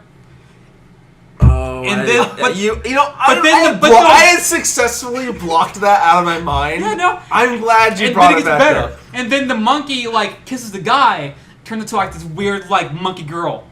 Because And the she- monkey is also a master samurai now. And then Oh she my God. becomes the hit of the maid cafe, and all the school girls come to the maid cafe to find the monkey chick. But she turns into her human form, the master samurai form, to become a maid for the maid cafe. But then she can't contain her powers, so she turns back into a monkey. And they're like, I think it's so "Oh my cute." god, it's a cute monkey!" Oh my god, that show's so bad. Gross. So, the The story is yep. Well, okay. Aside from the retarded aspect of the maid cafe they decided to do, because why not? Yeah. Like, the story itself had much bigger problems than the first season did as well. So these 4 dark samurai were resurrected, and we didn't know at first why, but they're like, we want to fight This all the master samurai at fucking the mess. Yagyu dojo. Yeah. Putting a curse on Muniakira, the guy. You can't use a sword. You're gonna die in 30 days. You gotta No, do I think this it was his with power in 3 days. No, he's gonna die. Oh, he died? Yeah, he's gonna. Oh fuck. Okay. All right. Die. And he no, tried. no, And he wait, tried wait. to kiss Jubei to activate her power, but she wouldn't activate her power at all. to become Master Samurai. Well, Jubei, the real Jubei Master Samurai, because like in her case and only her case, she has like a dual personality when she turns into Master Samurai. Yeah. Everyone else just stays who they are. Right. Actually, no, but I think you're right. Actually, Miyake, no, he was going to lose all his powers, and by doing so, they would all lose their ability to be Master Samurai. And they'd lose the fucking dojo too. And they lose the dojo. So 30 days to battle them and keep it. And it's like, whatever. This plot's okay. Sure. You know what? I'm looking forward to this final showdown. They spend time like learning how to control their. Actually, no. I'm sorry. That was like episode 1, but they spend the next 4 episodes dealing with their fucking makeup faces. Yeah. And then they finally start learning how to use their ki, the power of the ki, like the nature, just like chakra. Yeah. Basically, the same thing. Like draw it from nature, learn to be one with nature. Make spirit bond. The Force. And, the Force, Mass Effect fields, and learn to control the ki, so you become more powerful if you control the ki. So they find this like the big-breasted, like not afraid, but like dislikes guys, girl with big breasts and almost naked, because why not? Of course. And she teaches them how to use the ki, and then as time goes on, they're like, all right, we're ready for this fight, but some other shit's been going down, but that's not important. And then like day of the fight, like one of the Dark Samurai, there's 4 of them, one of them shows up. She's like, I don't know where everyone else is, but Yagyu Jubei, let's do this. So they have a little skirmish, but they're like, shit, the frickin' spirit that resurrected us are going berserk, and he's trying to destroy the Guardian Stone that keeps Japan in peace. Because if the Guardian Stone keeps the flow of the country, the ki of the country flowing normally. And if that ki does not flow normally, so he's Japan like the goes god of fortune. It's a rock. Okay, all right. The rock controls the ki. The rock's the god of fortune. Yes. Okay. And if the ki is not in balance, Japan goes in unrest. So in order to keep the peace and make sure everyone doesn't go killing each other because of the ki, right? And so Sen's older brother, Senhime, his older brother, is the one who's like trying to repair the barrier, because first season, like essentially ruined the barrier, so it was broken. Yeah. So it was really easy to destroy the stone if an evil force wanted to come do it. Right. Well, guess what? An evil force wanted to come do it, because why not? Right. Yeah. So like they spent they're like 99.9% done repairs for an entire episode, and they're like repairing the barrier with like Naruto hand seals. Yeah. And they're like, we're almost done repairing it. Go fight that evil spirit. So like all the Dark Samurai, you just get engulfed by this evil spirit, because they're like, shit, we're being used. Who would have guessed? I never questioned why I was being resurrected. Yeah, I'm alive. So this the evil spirit essentially just rapes everyone, like engulfs them. And then the reason why the show's called Samurai Bride is because they're like, oh, there's a way of creating a samurai bride. It's the most powerful samurai. And they're like, oh, it'll kill us all if you make it. But it doesn't actually. He's just like, it's like dire time of need. And then like he kisses Yagyu Jubei. And then like do like Sailor Moon transformation. Okay. There was really nothing different. It was just like a really dire time of need. Great. And then she turned into Master Samurai, and then she uses the divine light called the Hyakaryoran, and that's like the attack they use, and it like shines light on them. It's like a giant sword flashlight, and it like dispels their evil and like lets them rest in peace. And it's just basically showing a flashlight at the freaking main boss to kill it. Ride the last moment, the barrier's completed, so you can't fuck with it anymore, and stuff happens. You wanna get married? No. Okay. Show's done. Did the guy give any chicks? This other shit. This is really unimportant. Great. No. Awesome. Yeah. What's your grade for the show? Was it better than Koryo Zombie? Like that's how I just rate everything. Yeah. No. Fuck no. It was not better than Koryo Zombie. Don't even make that comparison. Oh god. What did I give it? It was probably the same. I think I gave it a 7 like Koryo Zombie, but I think I would give Koryo Zombie a C- and this show a C+ because of art style. Done. Okay. What's next? What's next? Is Orima next? Orima, yeah. Oh god. Ore no Imoto ga konna ni kowai waki ga nai. I can't believe. All right, sisters is okay, cute. just throwing this on the table. Better than season 1. All right, go, Mike. Yeah. Okay. Here's the thing. That show, season 1 was fine. It was fine. It was alright. I'm not sure where all this fucking incest bullshit came from. Do you? Sexual tension? Maybe. I mean, he spent season 1 trying to help Kurino come to terms with her otaku-ness. And then season 2 of basically them what's the whole point? Well, Season 2. it was like them taking turns, like loving Kyosuke, Yeah. but they were all rejected in the name of sister love. Yeah. And it It hurts. has their own like bro code. Yeah, and it hurts me to say this, but it was still a better season than season 1. Yeah. Because there were certain episodes that had such a high quality of entertainment and awesomeness Yeah. that it just blew season 1 out of the water. Yeah. Like Kuroneko's entire episode, Entire two, arc, or yeah. two. Yeah, like great. Like, it didn't really have like a plot, which I was thinking back on it now, but didn't really need one either. It was just the characters were fine. It was like it's just a continuation of the material of like the first thing. Like, you know, he got her over the otaku shyness or whatever. She's now full blown like public otaku, more or less. yeah, and she was now like, we're gonna move on. she was to the main character last season, but she wasn't this season at all. Right. It was more of like a girl by girl, like episodic arc style. It was like Ayase was in the mix and she was being fucking crazy because she fucking loves Kieran to death. I mean, the beginning really focused a lot on Was it Saori? Saudi, but Which we finally got to see her without her glasses, and she's kind of cute. quite often actually. She has fucking money to burn. They went to Comic Con this season. Yes, because they sold manga. That's where Kirino met her boyfriend. Right. Okay, so this is the fucking boyfriend- weirdest. That's the fucking weirdest part of the entire Voiced show. by a girl. Yeah. Okay, it's the most fucking weird part of the show. So, Kirino's like, hey, what you doing here? Oh, hey, this is the guy I know from work. We work together every now and then. It's like, and like, what's the guy's name? It's like, Kodaka? Who? Main guy. Karaka Kyosuke. Kodaka. No, not Karaka. It's Kyosuke. Kyosuke. Whatever their last name is. Yeah, Kyosuke. And it's like, oh, Kyosuke's like, oh. Then Kirino's like, yeah, me and him are dating. And Kyosuke's like,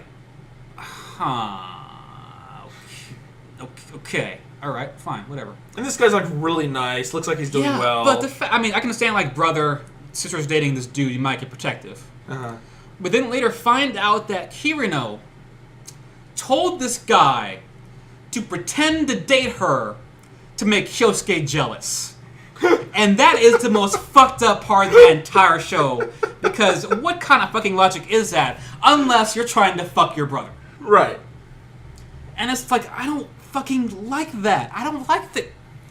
No, it was 100% Russell Jimmy's, you know? It had no fucking place in that show whatsoever. But it's like, what's that show going to do? Like, they're gonna fuck! They're gonna fuck each other. You know what's gonna happen. Like, you know what's gonna happen. if she gets with a guy and he chooses one of, you know, his harmettes, then what's the show going to do? That's the problem. I mean, it would end the show. At one point, he dated Kuroneko, which you're like, fucking hands in the air, yeah! Yeah! Just fucking Kuroneko, Kyosuke, this show's fucking rad. Then Kuroneko's like, yeah, I'm breaking up with you and I'm fucking moving away, going to different schools. See ya. So it's like fucking Kirino and Kyosuke is like, Kirino's like, fuck that, no, fuck that, we're going to go get her. And then, so they go track her down. Yeah. They literally track her down. And apparently Japan isn't hard, I don't know. No, apparently it's not hard to track people down. And they find her, and she's like, yo, bitch, what the fuck's your problem? And she's like, I broke up with him because I saw that you were mad at me and you couldn't deal with it. Kirino was fucking jealous as hell that Kurona goes with Kyosuke. Yeah. Which rustled me pretty hard. Rustled me hard. Which, I fucking... Your brother's getting a girlfriend. Same thing with, like, if Kirino gets a boyfriend, Kyosuke has to deal. He has to fucking deal. He can't do anything about that. That's not his business. Same thing with Kirino. If Kyosuke's gonna get a girlfriend, she has to fucking deal. She can't just fucking get all up in his bullshit. In the PSP game of Orihimo, they say they're cousins. But they have not made that clear canon. in the anime. They haven't made a canon in the source material for the anime. And the last episode, they're not cousins. They're brother sister. Her hair used to be brown, which is the color of her mother's hair. Mm-hmm. She dyed it blonde. So they're related. Yeah. You know, I can't see them not also, being related. One of the interesting things is that, like, at the end of last season, that she left to study in America. Mm-hmm. And Kyosuke lost his goddamn mind. He couldn't deal with it. And then True End. Yeah. But then she came back to Japan. And she never really... Did you watch True End? No. I only watch the OVAs for like Kuroneko and Kyosuke trying to make the arrow gay. Yeah, except that's also the ending where she doesn't. Like, Okay, she I didn't see the back. true end at that point. I checked out at that point. Okay. But she comes back, and it's assumed that she came back because she missed Kyosuke. But of course she wouldn't say it. She assumed they is all fuck. Well, no. In the OVA, like, what you missed is that he went to go. Yeah, no, he went to go visit her. Yeah. He. Get back here, girl. Okay. All right. That's what happened? Yeah. I know he visited her. I didn't think he was like, fucking come back. He's pretty much like, come back. Okay. But yeah, I mean, every girl kind of has her own... There's other girls, like Ayase, who's Kirino's best friend. My favorite character. Ayase is super crazy and insane, and Kyosuke is pretty fucking loose with her, where he's like openly harassing her sexually. Yeah. And she fucking roundhouse kicked the shit out of him. This is a good episode where it's like he's studying for exams and he's in an apartment that his dad got him. Such a good episode. And it's like Kirino's like everybody wants to be there to help him, like be his maid. Because everyone loves him, and she knows that. But Kirino's like, no, fuck all you. I'll say you do it because you hate him. Yeah. Right? It's like, oh yeah, I hate him. Yeah, I can do it. So she ends up being his maid for like lucky dude. But then she confesses to him. And he's in a really good scene, actually, too. The episode was great, top to bottom. It was great. But then he's like, I'm sorry, I can't. There's someone else I love. Which I was hoping was Kuroneko. And they probably not Kuroneko. Actually, we were like, Kuroneko? Karine? Oh, fuck, Karino. Yeah. But then he's like, all right, so let's kick me one more time. It's a really good scene. So she fucking runs up. He's like bracing for the kick. She kisses him on the cheek. Which, Kuroneko does the same thing, but there's no mouth kisses in this show. Well, if it's not with her sister, ever, then it's not it's legit, always right? kisses on the cheek, yeah. Because his first mouth kiss has to be with his sister. Of course. As per always remember your first. Retarded incest. Yeah, so you used to watch episode 12. Like, what this happened? show is fundamentally dumb, but I really enjoyed the second season. It's well written. I really enjoyed the second season. It's well written, as great characters, top to bottom. It's just a well made show. Yeah. The problem is just like it's incest under and overtones. Yeah, that's the problem. That's the only thing holding the show back from being like a great show. When Kuroneko had the confrontation with Ayase like from the doorway of his apartment. Oh, yeah, that was great. She's like, that was great. I wouldn't care if he fucked his sister. And she said that out loud. It's like she's like, well, fine. Oh, so was that true what you said about me fucking my sister? No. But I mean, Kuroneko is the best character in that show, easily. Like, remember when they're dating and she's like, she goes from the black costume to like the white one, the wings. Yeah. Like, I had the bigger wings, but they wouldn't fit through the door, so she's so fucking good, and her sisters are great. Her sisters are fantastic. Like her sister comes to check up on them, and she sees Ayase taking a shower. It's like, oh, that's how it is, huh? Okay, all right. Yeah. I'm gonna go tell them that's fucking you're always fucking doing some weird shit. So, I mean, it's really good. The only problem I have is that the incest shit, I'm not down with that. It's too weird. It's too much. But grade, B+. I'm just waiting for the cop-out. Yeah, B+. All right. Shingeki no Kyojin. Attack on Titan. Probably the consensus, anime community top show this season. You know what, though? It's actually not... It's not my top, though. It's not my top either. As I've said. Nor mine. But then again, it's hard. You can't... We've only seen 13 episodes, and I'm pretty sure this is going to go... goddamn big. It's 25. It's 26.54, whatever. 20, yeah. But I think it's going to go past that. Maybe. Because, do you know how far ahead this source material is? A lot. Okay. That's the answer. So, I don't know if they can finish that much in 26 episodes. They have to move faster than they are moving right now. They're moving slow as hell. They're like, by the way, Eren can become a Titan. Yeah. Come to a scrolling halt in terms of pacing. That episode, last episode 13 was not bad. Not bad. It was pretty good, actually. Yeah, okay. I liked it. Let's start from the top, the opening. Opening goes with everything, it seems. Oh, yeah. Okay, so a meme spawned out of this, so... Yeah. It's always a good thing.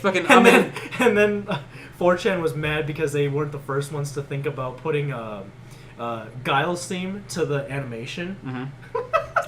I mean, and the opening's really good. I don't think it's the best opening of the season. Oh, no. I think it belongs to Dinner Prince Anna. But... Well, I'm going to disagree. But, anyways... What do you think is the best opening season? Probably Valvrave. Valvrave? The more you listen to it, the more you like it. Jessica Prince is pretty good too. Well, I haven't heard it that much. So. We wouldn't probably say hentai OG, but okay. Start from the beginning. Yo, that show's fucked up. Well, it's a grim world where the humans are losing, and I actually am okay with that because of playing Warhammer because it's exactly the same thing. Mm-hmm.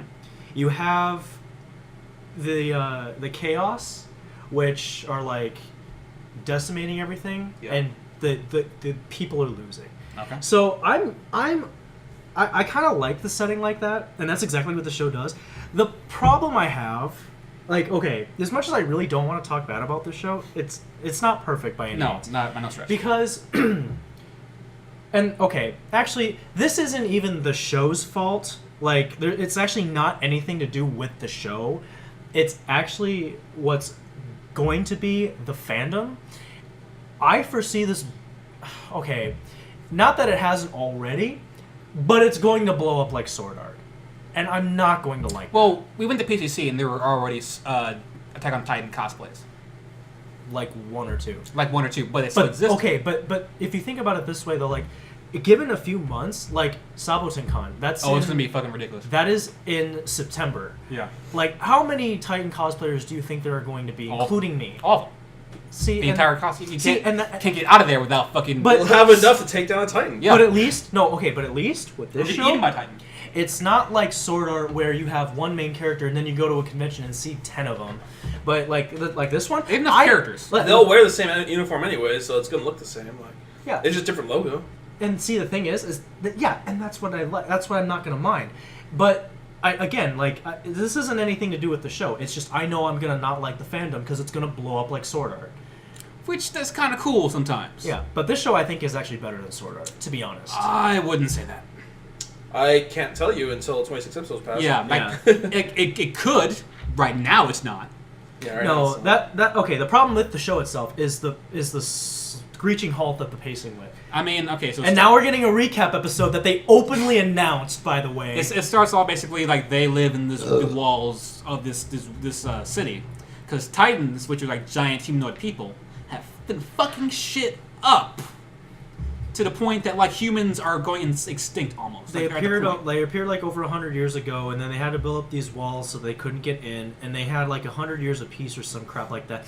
And then Fucking shit got fucked up. there's this big one that shows up, the Colossal Titan, and he can actually peek over the wall, and they're and just like... jams his foot into the wall. Yeah, and then there's the armored one, which charges into the wall like a football player and breaks the whole freaking gate down. So now it's basically human survival. And the way they do it is they have this 3D maneuver gear, which is basically grappling hooks. It's that like are weird shit, Spider-Man crazy shit. Yeah, it's grappling hooks that sit at their waist that are gas operated, and then they use these swords that they slice at them with because they regenerate normally, so cannons and firearms won't really work. So then they swing around to chop at this area in the back of the neck, and that kills them, and then they don't regenerate. But the humans don't know anything about it, so they just know that kills them. Yeah, like they don't know how they reproduce. They don't have reproductive organs. They don't have like intestines. They don't know how they eat, how they stay alive. Yeah, and the fact that they've been around for 100 years without having to eat people. Yeah, it's like so humans are like a delicacy to them. Yeah, so then you wonder why they do it, and we're at the point now where we're I guess about to find out if they go to the basement and maybe They're trying to get there, but they have to take back Walt Moria. And the main character, Aaron, he has a grudge with the Titans because they killed his mom. Yeah. Which, that was kind of fucked up. Even when he was little, before his mom got eaten, like, he wanted to join the recon corps and go outside and kill people. And see he wanted to see what the role was beyond the walls. So, like, he already hated Titans, and now he just hates them more. Yeah, and it's like, they go through like boot camp, they go through academy, and they become part of like one of the main people in the corps. And then come episode 5, Titans come in, and they just fuck up everything and everyone. Like characters you just introduced to in the fucking academy, it's fucking dead, died, gone, over. And they start killing people left and right. And at one point, what's the little friend, the blonde haired guy? Armin. Armin. He gets caught by a Titan, and he's gonna die, and like this is fucking weird. It's crazy. Where Eren goes in, fucking holding open the fucking Titan's mouth and shit, and like throws Armin out of his mouth, and then he gets fucking chomped on it and killed. His leg gets bitten off. No, his leg, but the and leg his falls arm. out. Yeah, and it's like fucked up, and it's like, well, they killed the main character. Well, fuck, what now? I don't know. In that episode, you're like, Well, oh, You're like, this show doesn't give a shit. this show just got real good, real fast, and then it peaked right there. Yeah. It's like, what the fuck? The hero died. So then Mikasa, who was one of the elites, is like, Mikasa was like a girl like he came across in his father's travels who was like, her family got killed and they were trying to be sold to like to slavery, or some kind of like brothel. It was And Eren human trading, and like Eren killed them and saved her. I didn't for one reason or another. Yeah, and apparently it's like the world is like reset because it's like, oh, this girl was from this old country called like Asia. Yeah. She's Asian, so like the her and her mom are very valuable people. So the world like reset, and then there's a world like weird like second era. I think at that point the Titans had already been taken. I mean, they had built the walls before Eren was born. Yeah. So that was all happening within the walls. But the walls are a very large area, especially the outer ring. Yeah. But the outer ring got invaded by Titans. Right. And that outer ring, I'm sure, probably spanned like maybe from here to like Tucson, like 200 miles. Maybe. Yeah. I wouldn't be surprised. From like diameter 200 miles. I think they probably said it at some point during the intermission, like the little facts about the world thing. They probably said the diameter, just didn't catch it. But like, yeah, that was happening within the walls. This human trading was happening within the walls. But the fact that like they hint at what kind of person Eren really is throughout the show. I mean, you got the secret basement, and he just has this bloodlust. He saved Mikasa. Sukasa. Oh god. He saves her just by murdering these guys, But like and telling her to murder it's these guys. like faking being like a regular old kid, Right. then stabbing the guy in the fucking neck. And that's not a normal thing a kid would do. I mean, so that was the first hint where they were focusing on Mikasa, but they subtly threw in, like, here's Mikasa's backstory, but by the way, did you notice how Eren was a bloodthirsty, like, killer? And you're like, this is hinting at his true nature. Yeah. And, like, when, so. Then it was just exacerbated by the fact his mom got killed by Titans and wants to kill all the Titans. Yeah. But yeah, the fact is, like, okay, so Mikasa finds out that Eren is killed.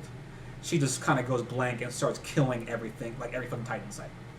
But then he runs out of, like, she gets, like, knocked over or something like that. And she runs out of gas. Runs out of gas. And they're gonna, like, Titan's gonna get on her and kill her. Another Titan just comes up and just fucking punches the fuck out of that Titan. Yeah. It blows his goddamn head off, and you're like, what the fuck just happened? Because at this point, you've never seen a Titan fight another Titan. And then you kind of get the idea that that Titan looks kind of a lot like Eren. Oh, that fucking Titan's Eren. And you're like, and I'm like, that fucking show is a lot of fucking explaining to do. It just became a mecha. Yeah, at that point, like, Eren starts just fucking up all these other Titans, and then it's like he like runs out of energy and he just comes out the Titan alive, and it's like all fucked up. And he has his arm and his leg back. He gets his arm and leg grow back, and you like find out that it's like he was in the Titan's like stomach and like seeing people dying. He passes out and he's like just kind of takes control of the Titan and becomes a Titan himself, and then he comes to like back to the base. Everybody's fucking scared as shit. Mm-hmm. Like, this dude was a fucking Titan. Oh, what the fuck? I don't kill him. So they try to kill him, but then he like bites himself and draws blood and becomes like this giant skeleton Titan thing. Yeah. This show just got fucking weird real fast. So we're only halfway through, so we got more to go. And so far, I mean, I like the show. It's not bad. It's just not a bad show. It's just like I said. I think what I'm going to hate more is probably the fandom. Because there are going to be all those people out there that are going to overhype the shit out of it. Just like they I can see that happening. That's happening right now, I think. Well, okay, no. There's people overhyping the shit out of it, and then there's the hipsters who like to hate it for no reason. Yeah. Like people who like hate Monica for being popular, you know? Yeah. Well, I mean, there's a fine line between, like admitting that a show is being overhyped, being critical, because and the fans are hating. ruining it, and then just straight up saying that you don't like the show just because it's popular. Like you know Oda's gonna say the show's not that great. My personal biggest fear is my computer plugged in. Yes. My biggest fear is that the producers of the show are going to want to milk it so hard that they start creating filler arcs. I fucking hope. That's where I. We're already getting my a recap shit. episode. We're gonna skip that shit. You're getting a recap episode and a screeching halt in pacing. Yeah. The next step is a filler arc. And I can see them doing it, and I would hate it. I would hate it so much. Like, I just let good things happen because they're good. Don't ruin it, you know? Yeah. It's Like- just.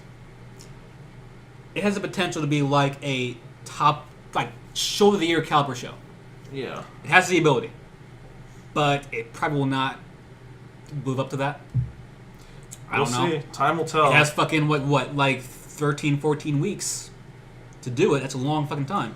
Yeah, I'm pretty sure at the end of those 13 next week, it's going to say, to be continued, season 2. Better not. Pretty sure. It better not. I would bet money on it. Okay. I would bet money that this Okay. would go into season 2. You guys don't give like mid-season scores.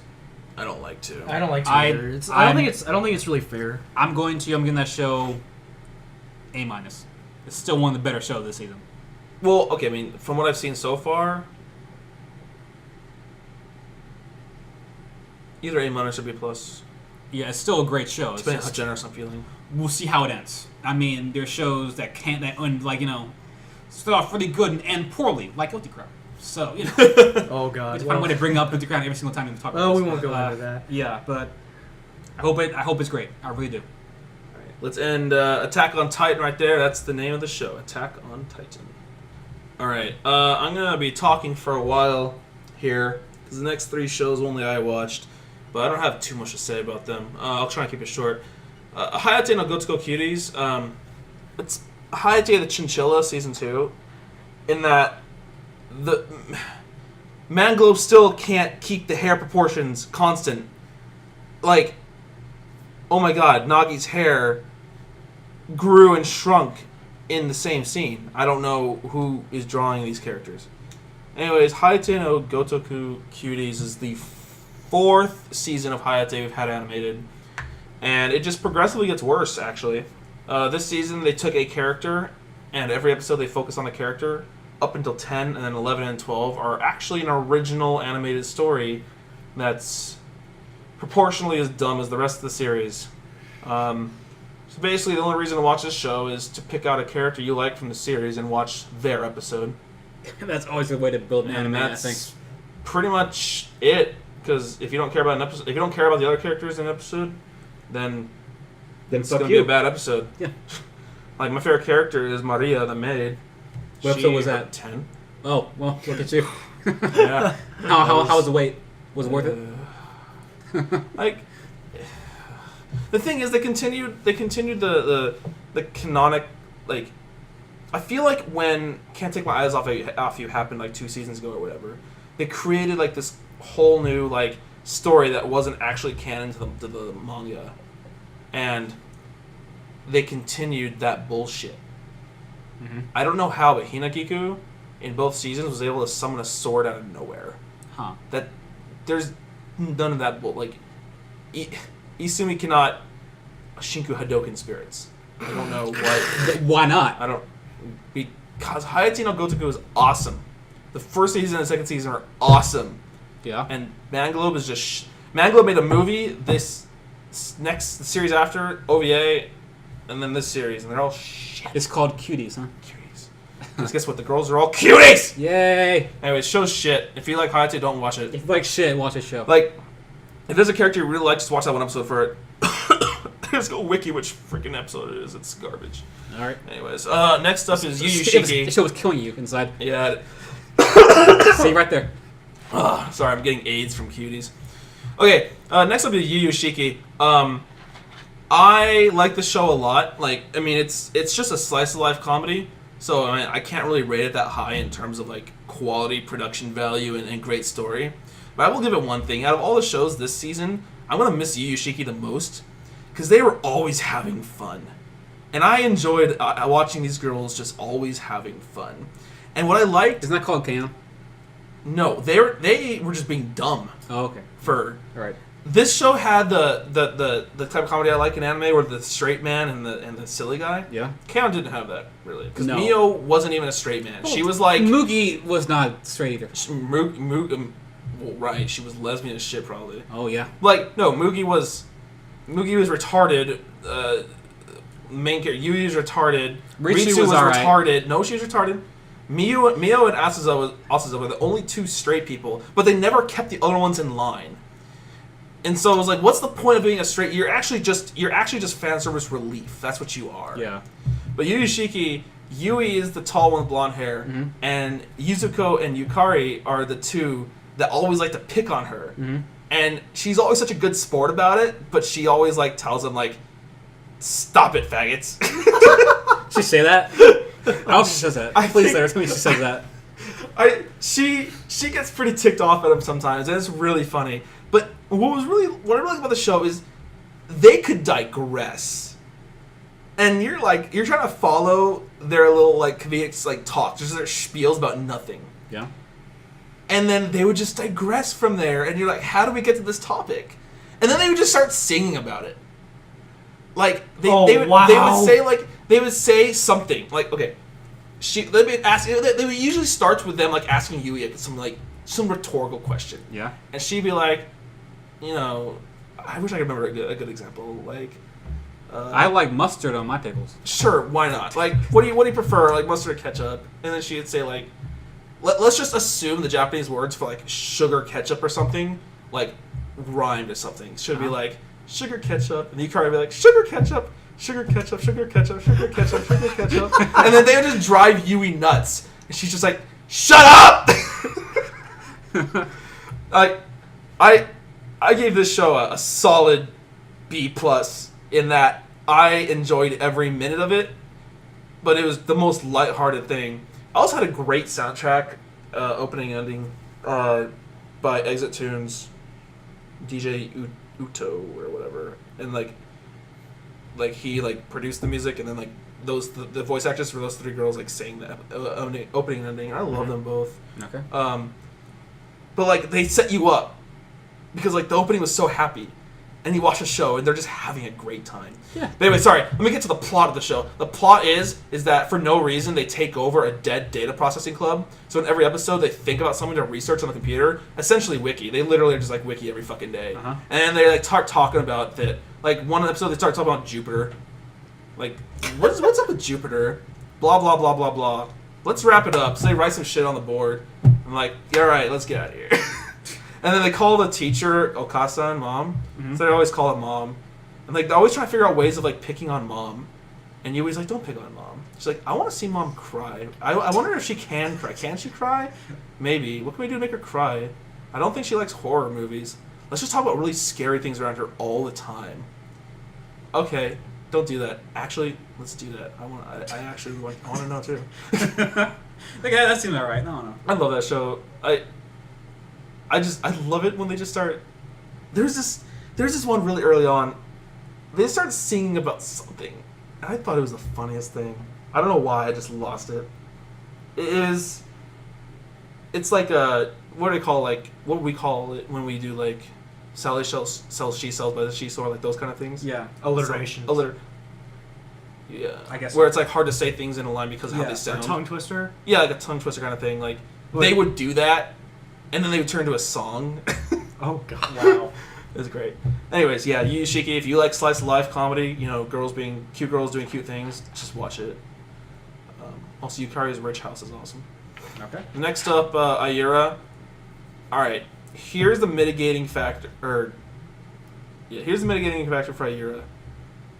It has the highest rewatchability of any show this season because I bet you can't remember what you just watched 20 minutes after watching it. It's a good thing. These These episodes are 2 minutes long, and like I was talking to a friend, and we're like, "You watched Ayura? Yeah. What happened? I don't know." He said, "Me and my roommate watched episode 1 a week after watching it. We got to the end, and then right at the end we realized we had seen it already." Because the first episode, she's like, she like comes down her stairs to school, and she's like, "Oh, I start school tomorrow." And then she goes to like an ice cream store, and she's like sitting outside with her ice cream, and then enter her two friends. We should get some ice cream. Huh? We should get some ice cream. Oh, I would love to. Yeah. And then she like enter her two friends to be, you know, the other two characters, Right. and they say something, and then they knock down her ice cream, and they're like, "Oh, we're sorry," and then she's like, "Here, you can have my thing I'm eating." Yeah. And it's like spicy bean pon or whatever. I forget exactly. Oh, And so she gross. eats it. She's like, "Oh, that's spicy." End of episode. And so my friend was you like, can't just fucking like go from there I after can't. that. My friend was like, I remember at the end when she said it was spicy that I remember something about the last episode of that episode being spicy. Everything up to that point was a blank. This show is so short that in the last episode, the ending started playing 9 seconds after the opening ended. Oh god. So opening, Fuck you, no. opening play for a minute and a half. Episode starts. She's running down the stairs to catch the bus. The bus passes. There were days. The entire episode was because missing the the bus. thing is, no. You don't get it.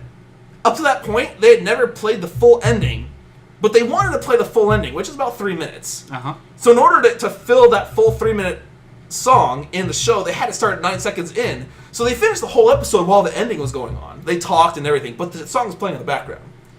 And then it ended 3 minutes later, and the show's over. I can't. You can I can't deal with you that. can marathon the show in 20 minutes. I can't just deal like with TQ. that. I'm sorry. But oh my god. I think the funniest episode was when one of the girls, and God forbid, I'll never remember any of their names because I only had 20 minutes to do it and I couldn't do it. Like the energetic one, actually had a very similar cast style to Yoshiki, except there's only one crazy one like just like serene one, and one straight person. Mm-hmm. So like there was like the duo comedy routine and like the onlooker. Right. But like the crazy one, the silly one, just laying face flat in front of like the straight man's house, Mm-hmm. and she just sees her there and just walks along. She's like, "Hey, that's not fair. What if I was dead?" She's like, "I wouldn't have cared."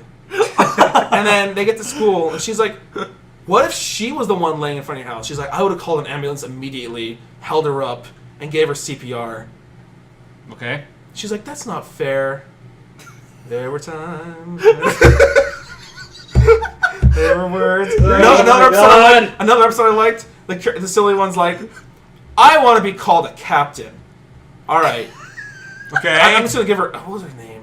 Like, let's just make one up. Like Natsu. Chuckles. Captain Natsu. Captain Chuckles.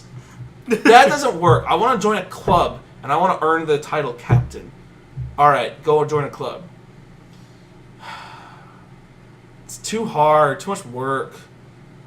Then how are you be called captain? I don't know anymore. There were days. Ruben, you're gonna give this to me, and I'm gonna watch it all in one sit because it actually sounds kind of funny. That You'll sounds so do it in about dumb. 20 minutes. Oh my god. It actually sounds really Oh, funny. God. That's so dumb. Okay. All right, Matt, well, go for it. Gundam time. Okay, this is the other mech show that came out this Is this season. the rape show? Yes. Yeah. Oh, I'm gonna tell you about the rape. Okay, Tell me about rape. I was excited for this show because Let's one, call Chris Hansen. one because it's Gundams, and two because it's Sunrise. Sunrise is known for Gundams. This show is actually made me lose a little bit of faith in Sunrise. This isn't an They adaptation. made Tiger and Bunny. Yeah, they've made a lot of really good shows. Like a lot And I of. think they made Akatsu too, didn't they? Yes, they Yeah, did. they did. Yeah, they did. And Natsurio Kiseki. Yeah, that show's alright. I love that show. Anyways, I love all the mechs in that show. Wait. Okay, this show is what is like making me lose like respect for Sunrise, and I'll tell you why. Because okay, this isn't original. This isn't an adaptation. So this is all them. So you cannot blame like adaptation or anything like that. Lost in translation. You can't blame it on that. Okay. So I was excited for this show, and at first I liked it better than Majestic Prince because the characters weren't silly. And I also like the art style. That's one thing they actually did. It's like they blew most of their budget in that. Now, here's the problem. You mean the writing budget? Yeah. Went to your style? Okay. So, okay. The beginning of the show, it's you just have these kids that are in high school, and it's just like the typical like Gundam setting where there's a war going on between two nations or whatever, and then there's the neutral one, and that's where all these high school kids live. Sounds a lot like Gundam Seed, right? Yeah. Anyways, so what happens is the main dude, his name is Haruto, by the way, Yes, which it is was. a dumb name. He's about to go confess to this girl named Shoko that he's liked forever. Yeah, and he And figures right when they meet, where he said meet me at this place, and then they do, and then like pretty much right when hell breaks loose. right when he's about to say it, they get attacked. Yeah. Okay, by this military group that's trying to take control of everything. Because it's like a neutral Yeah. kind of thing.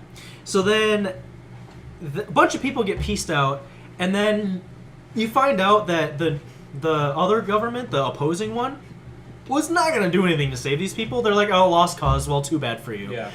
Well, what ends up happening is on this platform that gets raised, he finds this red machine, and he knows what it is. He knows it's a weapon.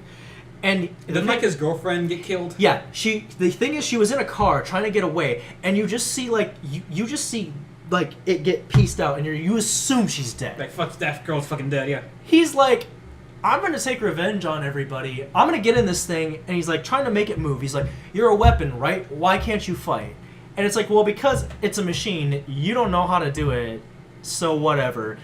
The thing on the screen says, do you resign being a human being? Yeah, which is a cool And- line. And he's like, whatever. My girlfriend or my potential girlfriend is now dead. I don't even give a shit anymore. You're all gonna die. Fuck it. So he hits yes. Thing comes out and injects him with this thing, and we don't even know what it is. No. At all. So then he all of a sudden now knows how to pilot this thing. So it's just like, okay, Sunrise, well played. You're just gonna say, we're just gonna make you assume that you know how to pilot this thing if you get injected with this chemical, whatever the fuck it is. So then he gets in this thing, pieces out the entire attack force, Yeah, he fucks him up. and then they're just like, oh shit. And then now there's a reason it's called Valvray the Liberator, because these machines are called Valvrays. Yeah. And then he literally liberates this whole colony because he goes outside into space and pushes it away. But that was pretty cool. Yeah, he pushes it away from all the rest of them, and then they're like, and then, okay, then here comes the dumb shit. And this is what made me go, what the fuck is this? They declare independence, like being their own country, and they're gonna run it themselves. This whole high school is gonna Wow. run this whole thing themselves. Okay. Remember chocolate? That's how it started. Oh God. And then because the one that like said, no, we're not gonna help you, all of a sudden took interest because they have this weapon that basically fended off an entire attack force. So they're just like, oh hey, let's ally, and they're like, oh no, we know what you did, fuck you. So then basically they begin like trying to run their own like country, like the student councils, like the legislature. It's so dumb. And then they get away from the mech battles for a while, and then these dudes attack them again. So he's just like, oh shit, like I have to go out there and I have to kill these dudes. Damn it. Well, anyways, what ends up happening before all this happens is when he's done piloting it, he comes out. A guy who was originally with these bastards called Elf. Those fuckers don't give a fuck. So, okay, the thing is he shoots him, and then stabs him, the main guy, And shoots him again. and then okay, you're dead, No, he stabs him, then shoots him twice, like in the chest. and it's like, okay, That you're fucker's dead, gone. Yeah, like that you're fucker's dead. gone. So then what happens is at the end of the episode, he like walks away like he's gonna take the machine. Then you see the main dude get up behind him and bite him like a vampire, Yeah. and I'm like, what Then the he took fuck? his body. Yeah, he takes over his body, and then like he starts like shooting his own comrades. And the thing is they don't know that what happened, so they're like traitor. So then he starts and eventually he sticks with them, and he starts helping them because because this guy's like a prophet. He like predicts everything, and he's just like, your guys' only chance of survival is if you trust me. And they're just like, fuck, he's right. Damn it. And so then this whole time he's just like, and the thing is he knows he can't go back because they've already branded him a traitor. So he can't go back. So he's like, whatever. Other dumb shit happens. You find out that this girl didn't die in that car. No, which was the fucking most retarded thing I've seen in the show. Let's talk about Deus Wait, Ex wait, Machina. wait. Was her death more or less solid than the girl in Fast 5 and Fast 6? I'm gonna say less. Less. Yeah. Okay. So, anyways, she's So alive. it was possible. No, that so she lived. she's alive. They get reunited. Later on, they try to. He tries to figure out what this whole like thing is, like why he gets like this urge to like eat people. Also, it's like he's gonna confess to her proper. He's like, okay, what are you gonna tell me? Oh, right, I was gonna tell you. Your clothes look Clothes retarded. are dumb. You're what? Your clothes are dumb. Oh. And I'm like, you know what? At that point, Matt, I was like, what? Done. No, I'm not, Okay, I'm not doing this. Now let me tell you the reason why he did it though. Because he knows that he's turned into a monster, and he's like, I don't deserve to be with her. Which I think is fucking dumb. So then what ends up happening is later on, okay, they're about to get fucked. Okay, and there's this little meter in the machines that It like, says fuck meter. It says how fuck you okay, are. it's a number out of 100, and when it hits It's 100, 100. It means you're fucked. when it's 100, it means overheat. Okay. It means overheat. All right. Except after that, then only the red one for some reason when it hits 100 and it overheats, it stops moving, and then the second number changes from 100 to 666, Oh shit. and then starts charging again. Oh shit. Double charge. Anyways, we'll get to, you find out later, by the way, there was more than one Bell Rave. Oh, great. And How many? there's the red one. Shit. There's the red one, the green Yellow one, one, the the yellow blue one, the blue one. one, the purple one. 5. Operations, yes. Okay, so when they discover the other one, this girl who was like an idol or whatever, like she's just like whatever, I'm gonna get people to notice me. So she takes that one, the green one. Okay. And they all have different abilities. Well, she gets in it and she starts fighting, and she realizes like, oh shit, this shit's a curse. Ugh. No, anyways, they try to keep his like vampiric outbreaks in check, but eventually it gets worse. Yeah. So then it gets to the point where they're like, okay, this girl that he was going to confess to decides to basically be the prime minister. While she's giving this whole speech, like declaring independence and all this dumb shit, this idol is off doing her own thing, Yeah. and then he goes to look for her, and then his little urge kicks in. Yeah. But instead of biting her, he decides to rape her. He Which- like which- rips her clothes off and then just goes at it. That's not nice. And I'm like, and then no, she's cool with it though, because So she I found out. she secretly wants to Our be. plan worked. The thing, okay, so I found out after you told me that on Crunchyroll, apparently if you didn't have a registered account and you tried to view that episode, Yeah. it would ask you if you to Want accept, to to accept 18 plus want to be a material. human?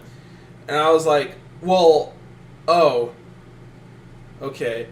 Yeah, it's That's funny. it's the rape scene. He rips off all her clothes. And I was like, I starts- have a registered account, but I was like, I guess would I have been told? Like, if I went to go see the episode and I have a registered account, I'm fine like, right now. what if I was watching the show with family around, but apparently it only asks you if you're unregistered.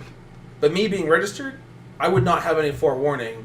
I don't know how graphic that scene was, but like It's not like you don't see any actual nudity. You see you It's don't. episode 10. You just like what you end up seeing is like you see like her leg kind of like bent, and then her skirt like kind of like falling over like that. You don't even. But then you see him like in her, and then just going back and forth. just in there. Okay. Yeah. I'm trying to find a scene so You- hard you- right okay. now. Well, I wonder if it'll ask you on the phone. Like, I don't mean, know. if you really I- want I to should see it, I'll show you. But anyways. We'll look it in YouTube comments right here. No, it's just So anyways, okay. Then she's okay with it. She secretly wants to be with this guy. But then she's like, okay, I get it. This is a curse. Like, this is what we get for not being human anymore. The thing is the whole vampire thing, the whole outbreak, it only affects him. None of the other people that have gotten into these stupid things have had that. Yet. And I'm like, what the fuck? So anyways, she's okay with it. He wakes up after this whole thing and realizes what he just did. At the end of that episode, like, they get attacked again because these guys are constantly attacking because they're trying to take these weapons but then blow up them at the same time. So before he goes back, he proposes to her and says, after this is all done, marry me. And I'm like, so I fuck? can properly rape you. Well, no, it's him taking responsibility is what it is. But the thing is like this other girl doesn't even know about it, and so you're like, that's gonna be fucking shit. crazy when she finds out. But all these Gundams have like different abilities. Like his, okay, The green one is like she throws like these little disc thingies and then they come back, they boomerang, and she can like bounce off like the space and be really fast. There's this like Yakuza like gangster dude who likes to be called Thunder. They don't call him by that, but whatever. He's like the tough guy. He's like an asshole to everybody. He gets the yellow one, which has like 6 arms and can grapple, and then they fire a gazillion things. The student council president has his girlfriend die in one of the attacks, so he gets in one of these things. He gets the blue one, and it shields everything. They fire like this positron cannon thing. He just like whatever, block, right? Perfect guard. What are you gonna do about it? Nothing. And then he absorbs it and then uses that energy and attacks them. And Why not? And he's like, blah. And then the last one is there's this girl who doesn't go outside because she was bullied, so she's like a hikikomori. Mm-hmm. She has like this whole like tent of like nothing but like padded like mattresses held up by these like those like little like PVC pipes that you can like it's held up by that. She's like in this like little cave in the classroom with like all these computer screens and shit. And I'm like, and she never really says a word. She's the last one to get one of these things because like she made friends with that girl that he was gonna confess to, Shoko. So then she's like on her way to try and help her because in one of the attacks they succeed. In the whole final operation, because this show ended at 13 episodes and there's going to be a second season because they announced it. Mm-hmm. And they showed previously. The Red Gundam's ability is when you get to 666 and it starts charging again, he gets to use this ability called the Harakiri Blade. It's so dumb and so overpowered. What he does is this little thing like in the chest like opens up and you can see like the core. He takes a sword and goes and stabs himself with it. All right. No. Then this thing glows like some like retarded ass colors, and then he just takes the blade back out, and he's like overpowered as shit. And he just like okay, I'm trying to think of a comparison of what he fucking does. Like, do you remember when you watched Gundam Seed, the thing that little big satellite thing that they did at the end of it? Or the coordinators used it, which was a big, gigantic wave that just wiped out everything. Was it the one that was like built into the planet? Yes. Okay. Yeah. That thing? Yeah. Okay, it's like that. He just takes his sword back out and just goes whoosh, and he wipes everything. Sounds like the flashlight sword from Samurai No, Girls. he literally wipes out 70% of their whole fleet. Wow. And they're all just like, what the shit is that? But while the whole thing is, that whole fleet, they were running away so that the fleet would get lined up, because Elf is just like telling him, this is what you need to do. Wow, I found this scene and Oh my god.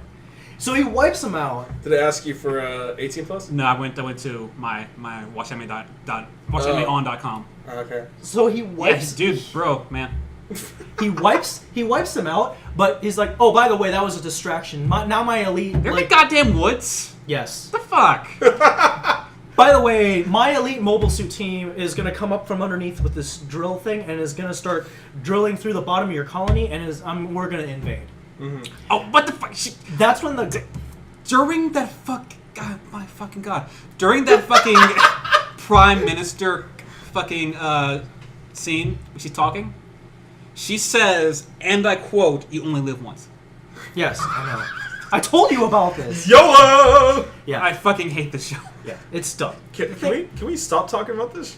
Yeah, can you please? I mean, you finished the... you pretty much wow. went through 113 here. Oh, yeah, he just, like, tears all her clothes off.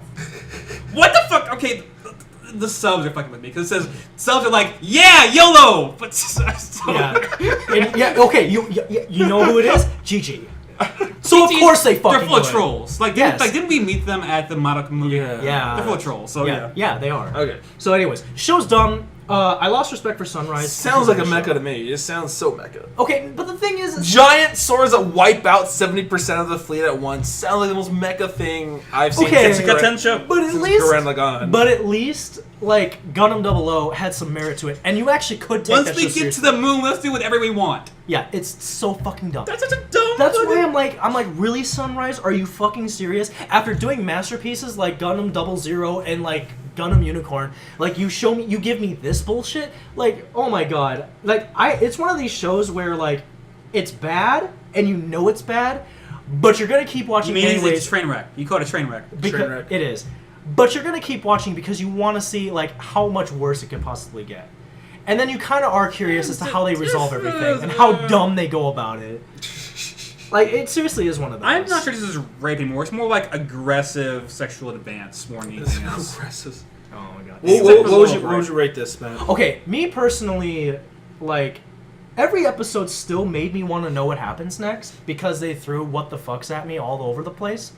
So, like, I gave it like a B minus, I think. And also, I mean, the animation is actually really good. There are scenes that are 60 frames a second. So, there is really good production value in it. It's just the writing is bad. And the characters suck. Except for Elf. He's the only good character in the show. Yeah, you're correct. He is literally the only good character in the show. Everybody else sucks. So if they all died in the end, I wouldn't care as long as he lives. Alright, Kid you let's stop that one there. Next. I'm going to quickly cover Toaru Kagaku no Railgun, second season. I mean, I'm sure at this point, I can't really recommend this to you because either you've seen Index Season 1 and Railgun Season 1, or you haven't. And if you have, you're probably watching this.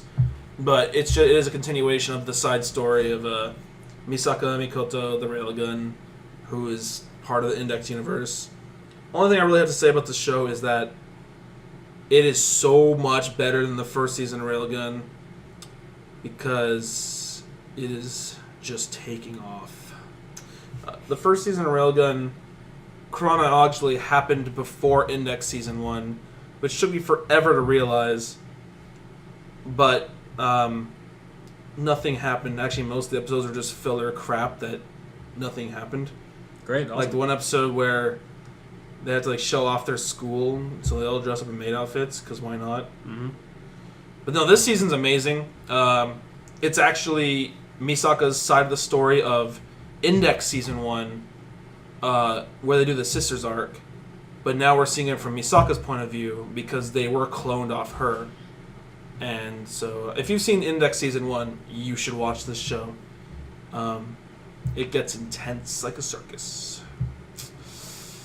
That's all I really have to say about it. I love the show to death. I give it an A all day, every day. So let's just move on to something we can all talk about. Hentai Oji to Waro Ana Neko, or Heneko.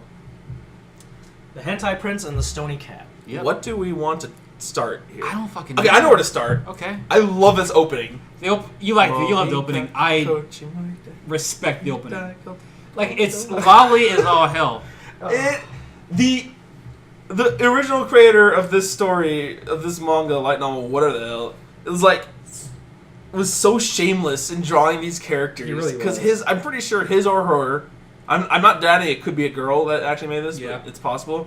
Like, just, they knew how they were drawing this. They're like, we wanted to draw this as DFC. because the idea, the pervertedness, the etchiness of the show is a huge part of the show. It's it defines Yokadera, the character. Right. So they wanted to create everything to be so lolly and pervy as possible to work for him. Yeah. But this show is also a very character show. It is very character-driven. All the characters are awesome. Yeah. Azuki for life. Azuki's cool. What's the main guy's name again? Yokadera. Yukadera is awesome. Like, remember, like, in the first episode where he's in the track team? Yeah. And he's trying to get out? So he bows so hard it's like a fucking wind pops by. He's like, I don't do the track team because I care about the track team. I do it so that I can do these jumping jacks in front of the window that looks into the girls' changing room. And, like, he's so, like, religiously about it.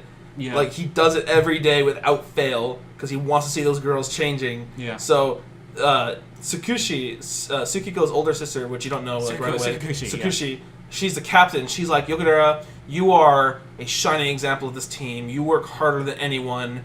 I want you to succeed me as captain next year at this It's school like, oh, for fuck. track team. He's like, shit, no. That's not why I do this. I just want to see I just want to see the girls in their changing We room. didn't say that, though. I just, I'm not actually working. I don't even care about this club. Fuck. So he fucking bows, and it's like great. It's like bow. It's really good. But then he tries to like, get rid of his inhibitors. So he takes his like blow up doll Barbara to the Stony Cat idol on top of the hill. yeah, he's like, I guess they're under the misconception at first that you have to like give an offering, which isn't necessary. What was it first? They never actually talked about that because they did it, Yeah. And then they never did it again. Like, you know, like, halfway through the series onward, they just fucking spouted It's wishes. like, fuck it, I want fucking Italy and swimsuits. Bang, Bang, done. like, you know. Like, there was, like, the whole, like, trade-off, like, you give something to someone and they give their thing to you. Yeah. That was a moot point until, like, the very end. Yeah. Like, it was very loose on the rules they set for this. So the stony cat is a cat statue that you can make a wish it's an to, idol. Yeah. and it will make a wish. There were rules set in place early on in the show, And it's which like they kinda quickly said, fuck it. abandoned, Yeah. and then it came back to slightly at the end. But basically, And he met Tsukiko Tsukiko. at the cat thing, and she's like eating some food, and he knocks her over, and she thinks he's gonna rape her. He's like, oh no. He's like, can you please wait until I'm more tasty? I don't mean, it's like, no, I'm sorry, I wasn't trying to. I'm sorry. So they hang out, and he's like, yeah. She's like, yeah, I cried too much. I had so much emotion, so I wanted to have less emotion to make my sister not hate me as much. yeah. So eventually she loses her emotion, and she's made a better character for it. Yeah, well, I mean, I forget who voice acts her. She did Alice from But she Kami does Sama no a Numa fucking Show. goddamn good job. But it's just her same voice she used in Kami Sama no But Numa it's Show. really well done, though. Yeah. Like, the show was so loose in its plot. Yeah, That- there wouldn't be a plot. That honestly. you just have to forget about it. Because It's like first. it's all about the characters, it's all about the comedy. Yeah. It's all about how awesome Azuki is. And it's all about how awesome the vice captain of the track team is. She's great. The chick with the red eyes. I mean, at first, like, he loses his Ugh. inhibitors where he just says every second perverted thing comes to his mind, and he just Yeah. does a dumb shit. So he's all on fucking like Azuki's dick about trying to get with her, and she has a facade where she's being kind of like this weird suck up bitch. Yeah. Well, no, she got his facade, Yes. and he got her lack of facade. Yeah. Although, to this day, I still couldn't really understand how that was affecting her at all. 'Cause in my eyes, she was still acting like Yeah. the same person. Yeah, so But, so he ends up just being like trying to get up on her, and she lets him after a while. But he's known as the hentai prince now. Yeah. So that happens. I really love how, like, near the end of that arc where he's trying to get her to go to the idol. So he comes to her apartment and, like, goes to her room. He just picks her up and takes her. It's like, hey, mom, I'm leaving now. See you later. Oh, He just yeah, has her yeah, over yeah, his yeah. shoulder. Yeah. That's really funny. They barge into Azuki's house, and her mom's just like, hey, he's like, just kidnaps her. And she's Hey, like, I'm heading out. bye. Yeah. It's just, she's a good character. And then I it's like, love the last name of Tsukiko and Tsukushi. Tsukakushi. So dumb. Tsukakushi. No. So her name is Tsukiko Tsukakushi. It's so And dumb. Tsukushi Tsukakushi. It's so I think they retarded. try to say that. It's dumb.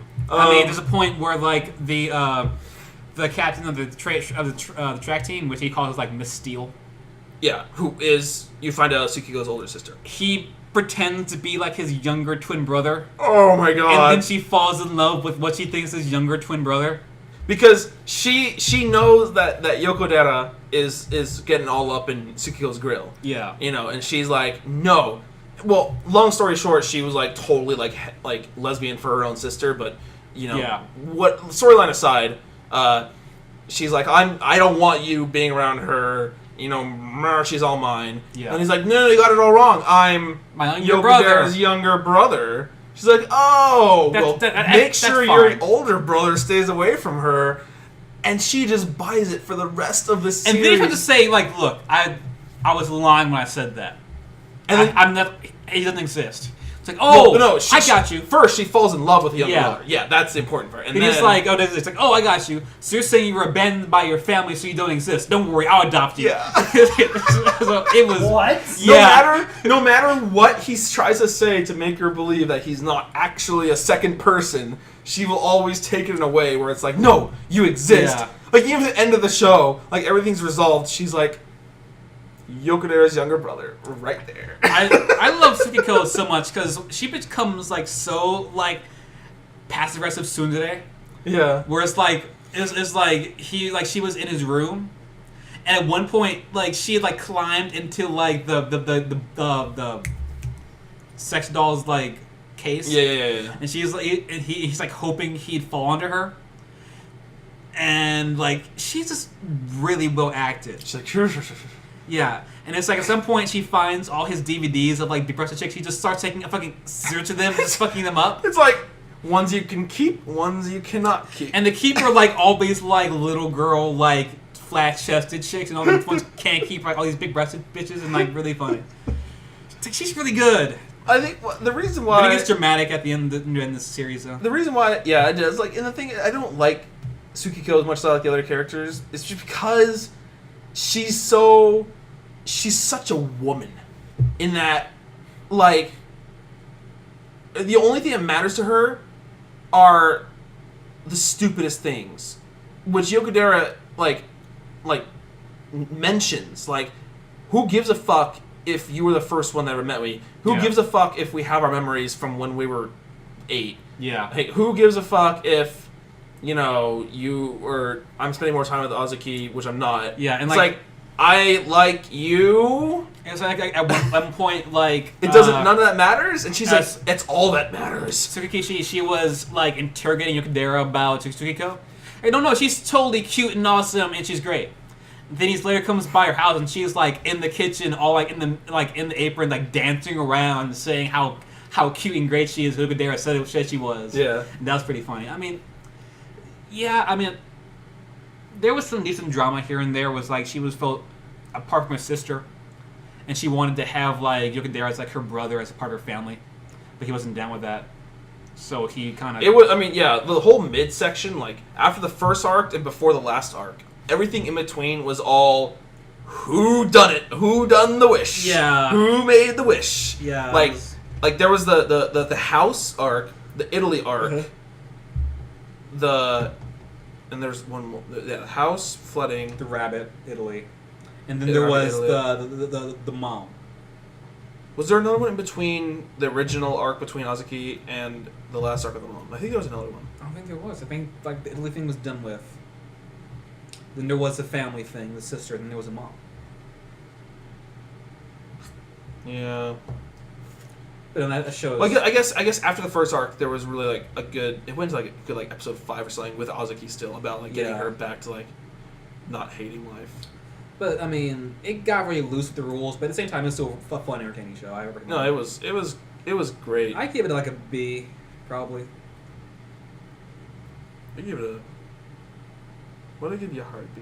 Probably B plus then. Okay, all right. On to the next one. Where are we now? For a while. Oh, okay.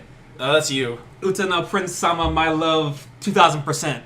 Have fun. Which was the sequel to Prince Sama 1000%, which I did not finish. I watched like up to like episode 5, and I'm like, I can't do this anymore. But from what I gathered, so season 1 was like all these like this girl, whose name escapes me, Nanami. That's what it was. Nanami, who went to this school for like artists who like into like either music composition or performance and stuff like that. This is one with like all the fabulous guys dancing, right? Yeah. Okay. This is a reverse harem. Okay, yeah. And from what I gathered, that they graduated from the school. Now they're in the master's program. Yeah, it's a master's program where the guys created this boy band called Starish, and she's the composer for that. And that's them in the master's program. So in the master's program, they have mentors who are professionals. Professionals, of course, are like all up in their fucking shit, saying how fucking shitty they are compared to how they are, because we know what we're doing. You're fucking little lambs. You know what the fuck you're doing. So they have mentors, stuff like that. So they live in it moves to like a different place. And it's really about the guys increasing their skills, like they're doing commercials or like TV shows, stuff like that. They each have their own episode. And of course, they all want to get with anime because that's how it rolls. And it's basically like, I'm pretty sure there's some female fan out there who has like their favorite guy. I don't know if I didn't fucking care. I will tell you right now, I have not heard of any Prince Sama Dojin or pairings. Yeah, I'm hard. Matter of fact, it's really low key on the whole. It's pretty low key. Anime. I mean, each guy has their own episode where they sing. It wasn't really for me. I mean, I'm down with reverse harem shows sometimes, but it wasn't really for me. I mean, my favorite opening of the entire season, without a doubt. The ending song broke Brian. Remember I was playing it in club? Yeah, And that was pretty great. Yeah. The ending song is like the best, most accurate representation of like a boy band concert I've ever seen. It like guys doing fucking hip thrust and shit, and like girls screaming and boy band stuff. It was cool. And then it gets to a point where like they take part in the Utapri, where it's like a competition where they. Okay. Also, there's one more character who was introduced who was like this weird like spiritual cat who was Nanami's kind of like guide in becoming a good composer. Turns out like Nanami's music had freed the cat from this age-old curse. Now he's this hot guy. and he joined in the master's program. He knew everyone and shit like that, and he became part of Starish. And they go to Utapri to try and become great.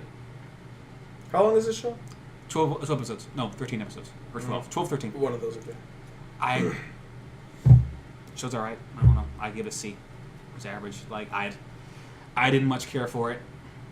I see. So, if you like reverse harem, like, boy band J-pop type shit.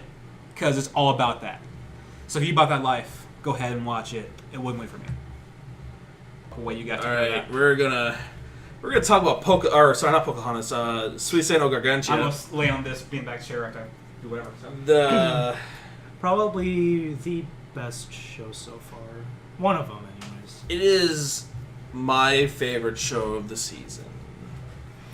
And with this, I'm just gonna start out by saying this right now. It doesn't matter who you are.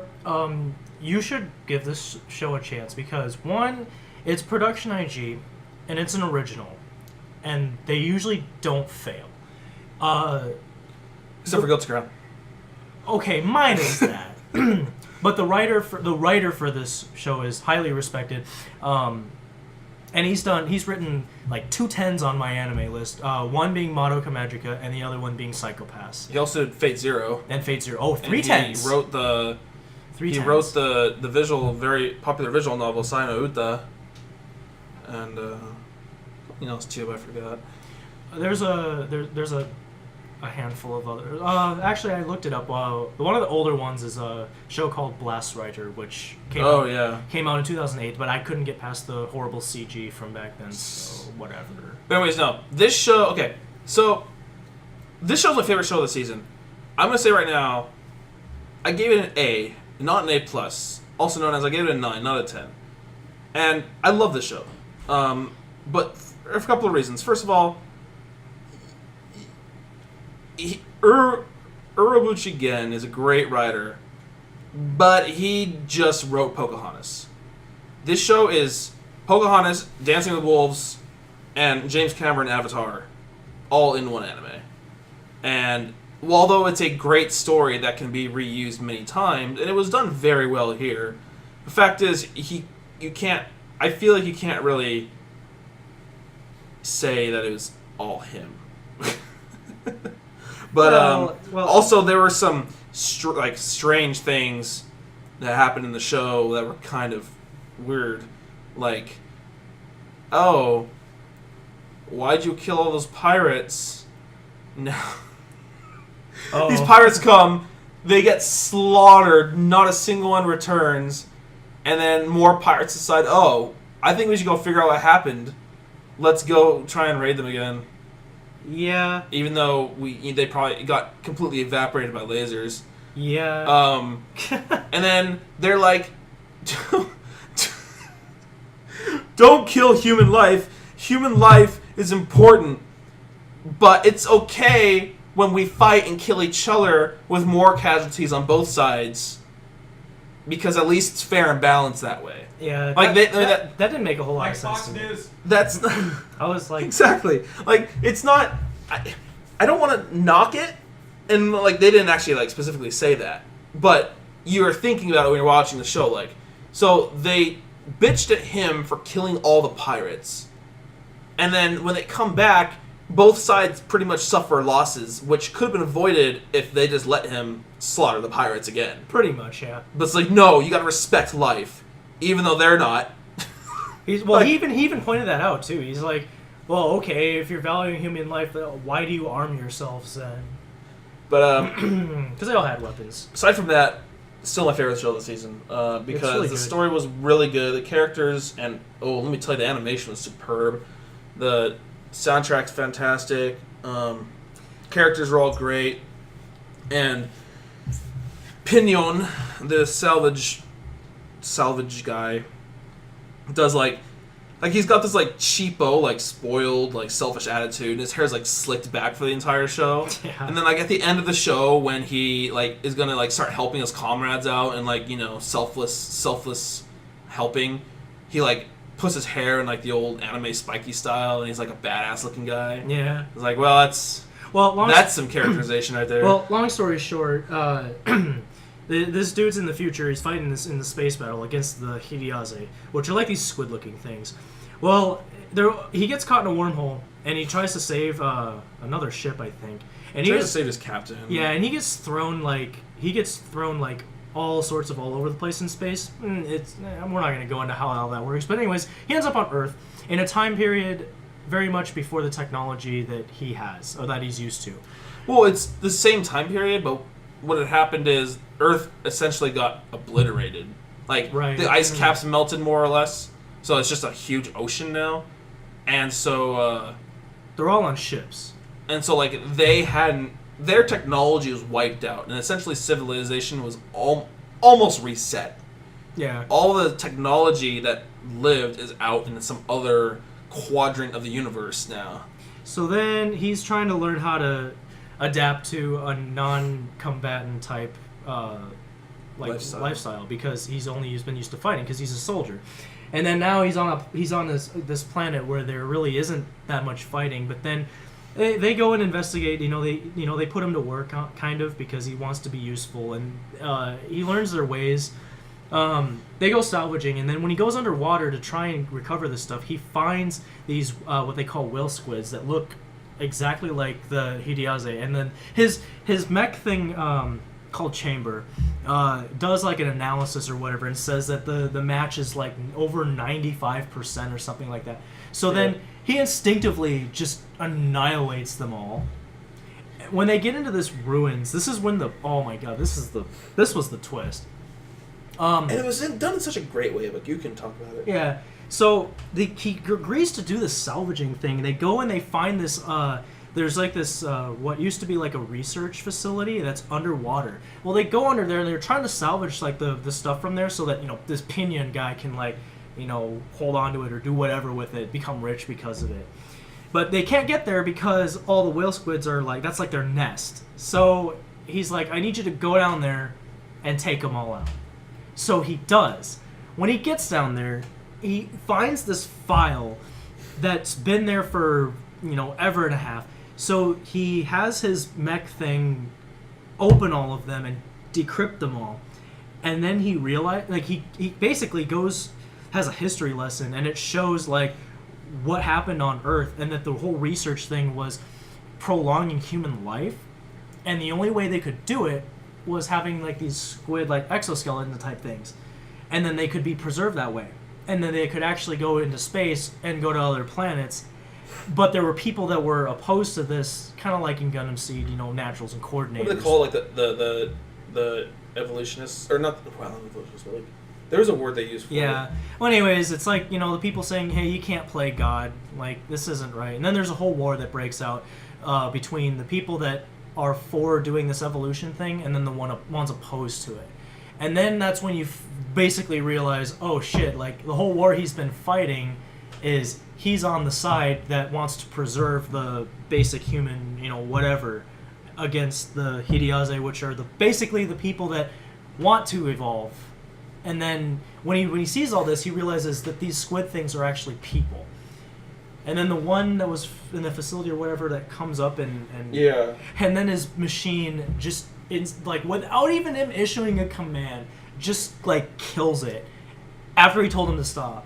And then the episode ends, and then you're just like, fuck. And the great thing about that revelation is that telling the people on the Gargantua, which is a large ship he was staying on, because keep in mind, everyone's living on a combined fleet of ships because the world is complete like a huge ocean now. Him telling these people about that, like, it wouldn't change anything for them. Like, it wouldn't change their lifestyle. It wouldn't change what they're gonna do. It wouldn't. No. It wouldn't affect them at all. And he can't get in contact with the Galactic Alliance, people he was fighting for, because he just hasn't been able to contact them this entire time. So this information, this revelation, is purely for him. It's purely for him as a character and him, his decisions. Well, and you see him completely like have a mental breakdown when he realizes that he's been fighting humans. Yeah. And he's just like, oh shit, like, and then, oh, okay, and then this is the part where again does this. He does this really well too, because explaining it, you're gonna think this is really dumb, but when you actually watch it all play out, it's actually really good. He gets contacted by one of his superior officers that he thought died. So then he goes to report to him, and on this ship of his, this colonel, he has like this entire group of people that are like this like Illuminati like religious cult, and it's so ridiculous because they basically see him and his machine like as a god, because he has they're called machine calibers, and he has one exact. What do they call the mech? The Thunder. It's called a Striker something or another. No. Like the civilians called. Oh, they the call mech him a Thunder something. Oh, Unboros. No. The Illuminati called the Striker mech itself Oh, the Bringer of Thunder, the Thunder. Oh, something. yeah. Because of, it's essentially God. Yeah, but the thing is the colonel never steps out of the machine, so that's why they believe this and they just roll with it. And he uses this to his advantage because he says that he has to he has to guide like all of humanity on the planet or something, and he feels like that's his duty. So he tries to get this main guy to do it, but he doesn't want to. And then he's just there's gonna be a battle. And then, there's what I called the entire time after he's like, oh, your captain can never come out of the cockpit because he has an illness. Like, I'm pretty sure he's already dead and the freaking mech is just talking to him, to the main guy. And I was right. The captain was actually already dead in the cockpit the whole time. Which was a pretty good revelation if you didn't see it coming like me. But, I sure didn't. What? Okay. I guess... What should I say? Like, it's a fantastic show. And I think everyone should see it. I don't like mechs, and I love this show. Because the mechs don't really play a huge part. There's just one. It's just him and his bro. Yeah. I mean, the only actual mech battle you see is the first, 10 minutes of the first episode. Yeah. And then, the last, 7 or 8 minutes of the second to last episode. There's actually one more. It airs tomorrow. But that's going to be the resolution of everything because it's only 13 episodes. But the main guy's name is Ledo. And he's so loyal to the Galactic Alliance because they're like test tube babies pretty much. And so they're just brainwashed with knowing exactly what they have to know, which is how to fight. So all he's thinking about on the Gargantua is killing the Hideas. So him doing daily tasks and stuff and just menial work is just hard for him to grasp. And the concept of currency and stuff. But he starts learning their ways, like Pocahontas. Yeah. and the girl Amy might as well be Pocahontas. Holy shit. Right? Yeah. No. She even dresses like an Indian. Yeah. But the big thing comes when he starts seeing how his superior officer is running the other ship as a god, and he assigns everyone an efficiency level, how what's their value as a human being. Yeah. And so they're too old, they can't do anything anymore. They literally just dump them into the ocean, and Leto sees this and is like, "No, this is wrong. I'm not going to help you." And then they start fighting. But yeah, watch Suicide no Gargantua, also Gargantua on the Verdurous planet. That's what it's called. That's what they call it on Crunchyroll. Verdurous. What does Verdurous even mean? I don't know. By the way, if a world's covered in water, how where and how does CO get like carbon dioxide get converted to oxygen via like plants? Like the atmosphere would go to shit. It kind of, yeah. Well, no, they had all that stuff like on their ships and stuff. It was not enough. And you need forests. Okay, well, we didn't see all of the planet though. So for all we know, don't they just sail around the whole thing? Like their whole life is just spent sailing around the planet. I don't know. Yeah. Well, who knows? It's all right. Watch it. It's sweet. It's good. Okay, so a show that ended this season, Chihaya Furu's second season. Man, what a great show! Great show. Kawata itself is boring as fuck. Easy 9. But Shafi was real good. Is with them training to get ready for the national championship. Yeah. And teams and individuals. You talked about Chihaya Furu's season 1, I think two seasons ago, was it? No, last season. Because it started again last season. It continued on this season. Okay. When did the first season come out, though? Do you remember? Like 2010. Really? Yeah, 2010, 2010, 2011, somewhere there. So we're going to have another 2 years before we get season 3? Yeah. God damn. I know how it feels. Well, this show is Shoujo Shonen. Oh, it's so... Yeah, man, it's shonen? Shoujin? Shoujonen. Shonen Joe.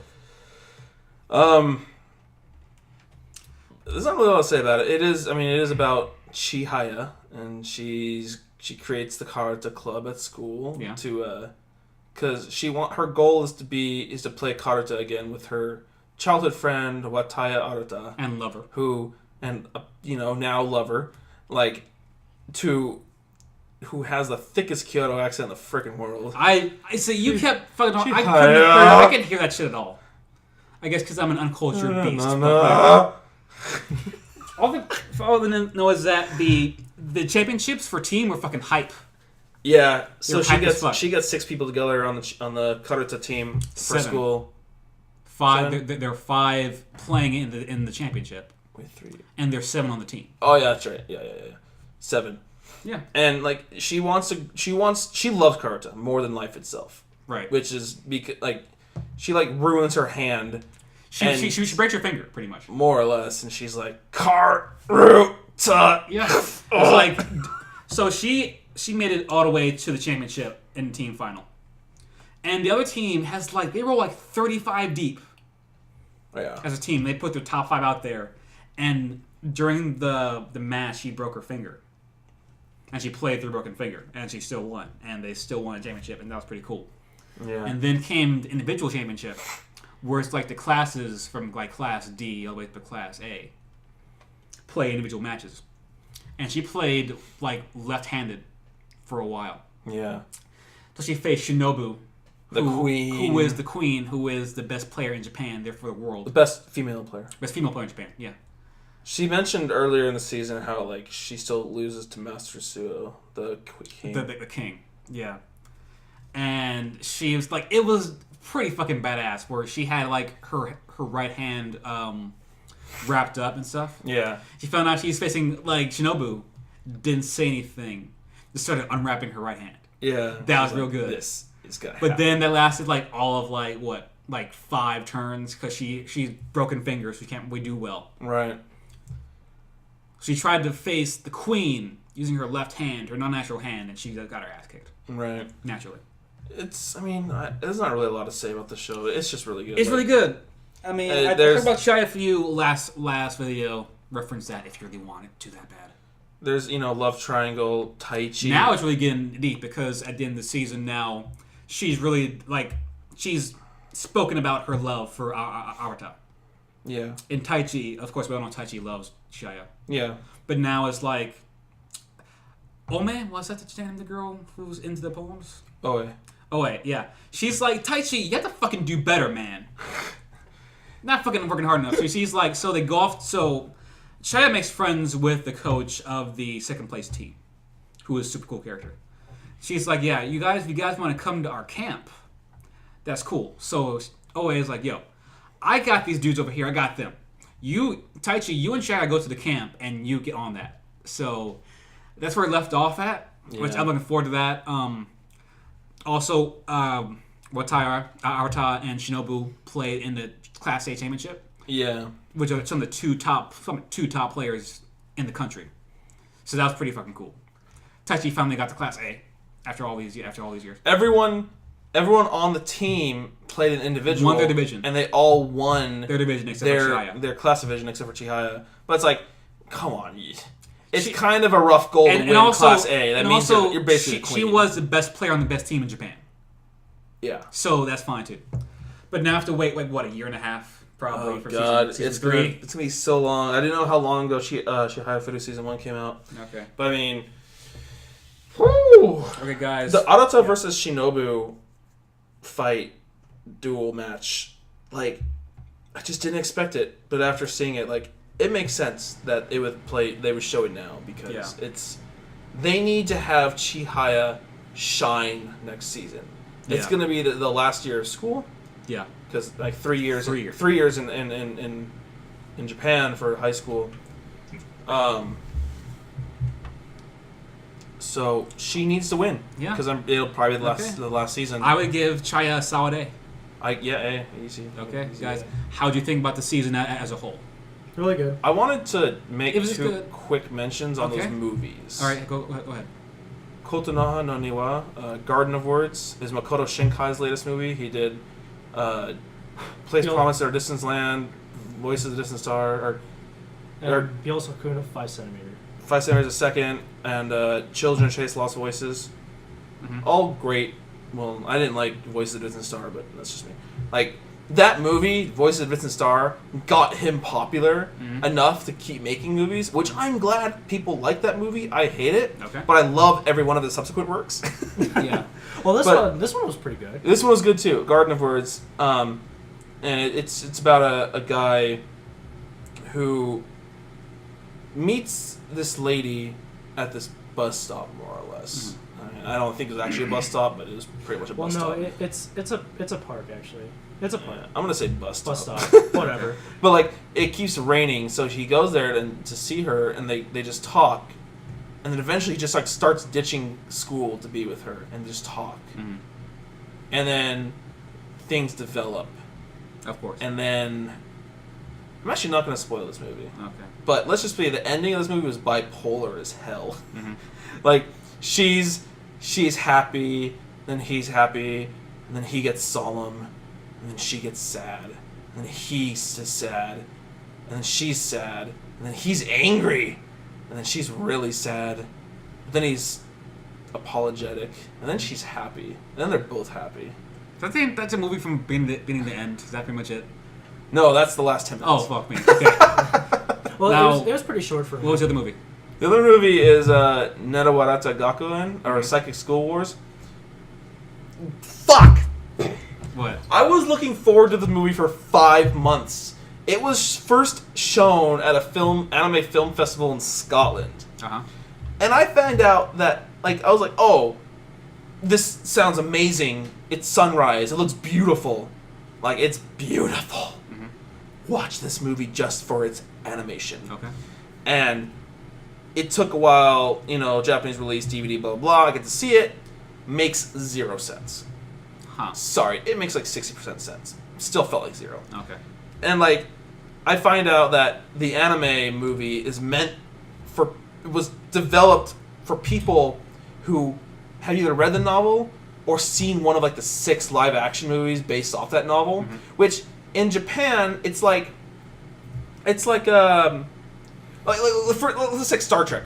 So like the last movie just came out, Star Trek Into Darkness. Yeah. Like, if you're not a Trekkie, it doesn't matter. You've probably seen an episode of 2 of Star Trek in your life because it's just all over the TV. Right. Apparently, Nerawarata Gakuen is the same kind of thing in Japan where it's like they don't expect people to have like really involve themselves in it, but they feel like, well, you've probably seen one of like the 6 adaptations of live action or read the book at some point in your life. And so with that knowledge, this movie will make more sense. But to people in America who have no access to that whatsoever, It just is like It's kind of like Journey to the West. Like everybody's read that or know it's all about. yeah. Like, yeah. Okay, I thought I was So- I thought I was going to be the only one who didn't understand what was going on. Like, there's things you can piece together if you really think about it, and I did, but that's like theory crafting, which is kind of pointless because if I just had the book, it would be all better. Looked for a translated version of it, could not find it, don't know if it exists.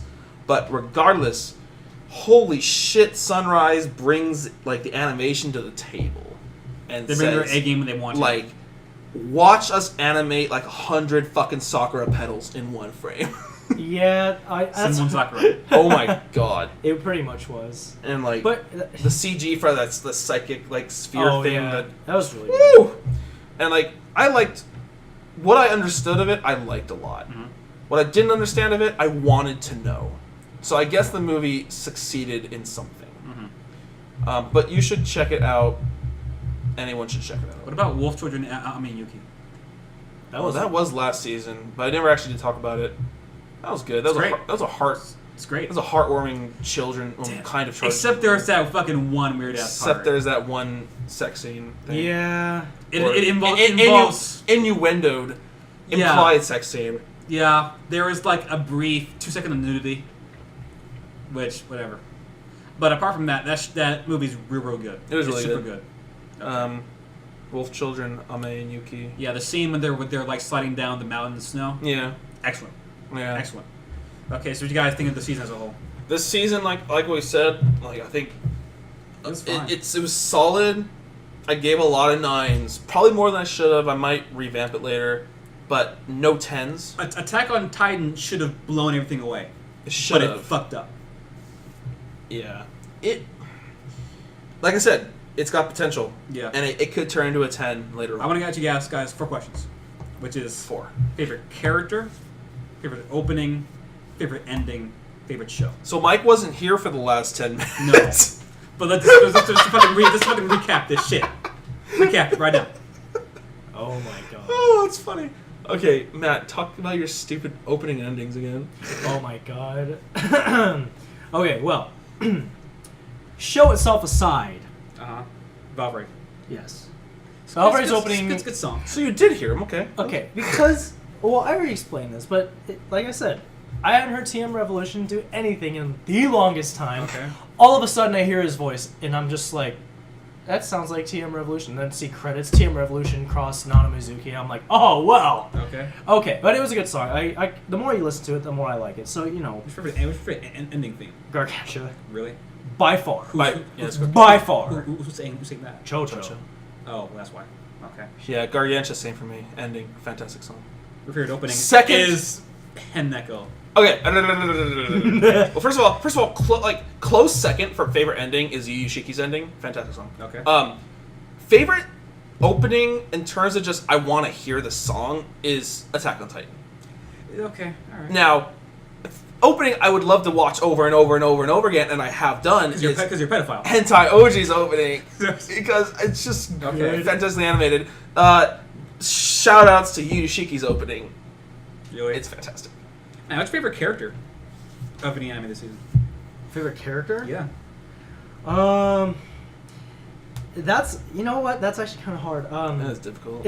I'd have to say it's like a tie between Elf and He's cool. I mean, actually Sasha. Sasha from who? Oh, it's Attack on Titan. Yeah. Oh, okay. All right. Whew. See, my favorite ending is Devil Survivor.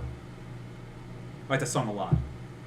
Is that the Grand Rodeo one or no? They No. didn't do one. Grand Rodeo did they did Carnival's opening, which is actually Oh. really good. Yeah. But And opening, Prisama just hits me real hard. I'm not sure why it does, but I really I'm dig gonna that watch song that when we're done recording this. a bunch. And also, you know what? Nanarai did the ending to Haruka Masano, which you think it'd be that, but it wasn't. Which it is was not horrible. that. Boy, let's talk about a show where I watched the opening and never watched the ending. Favorite character, like I said, Nakamura, easy, Easy. without a doubt. I think for you is Azuki, right? No, she's my favorite character in the show. Okay. But I mean, this would be. Who's my favorite character? That's such a hard question, though. Really? Yeah. I feel like it would be someone from Hataraku. Would it be Emmy? It could be Emmy. Okay. It's really possible. Yeah. Like, it's... God, she's such an evil hero. She's like such a badass, like, fucking, I want to kill you hero. But also, I love you. Also, I love you. Man. Tsundere for Demon King. Man. Like, Next season, though. I heard next Monogatari season's No, out. okay, so I Yeah. have the list here. Kingdom 2, Tamiyura more aggressive. Kimi no Irumachi, Gen Eo Kakeru Tayo, Servant ex-service. Second season Monogatari.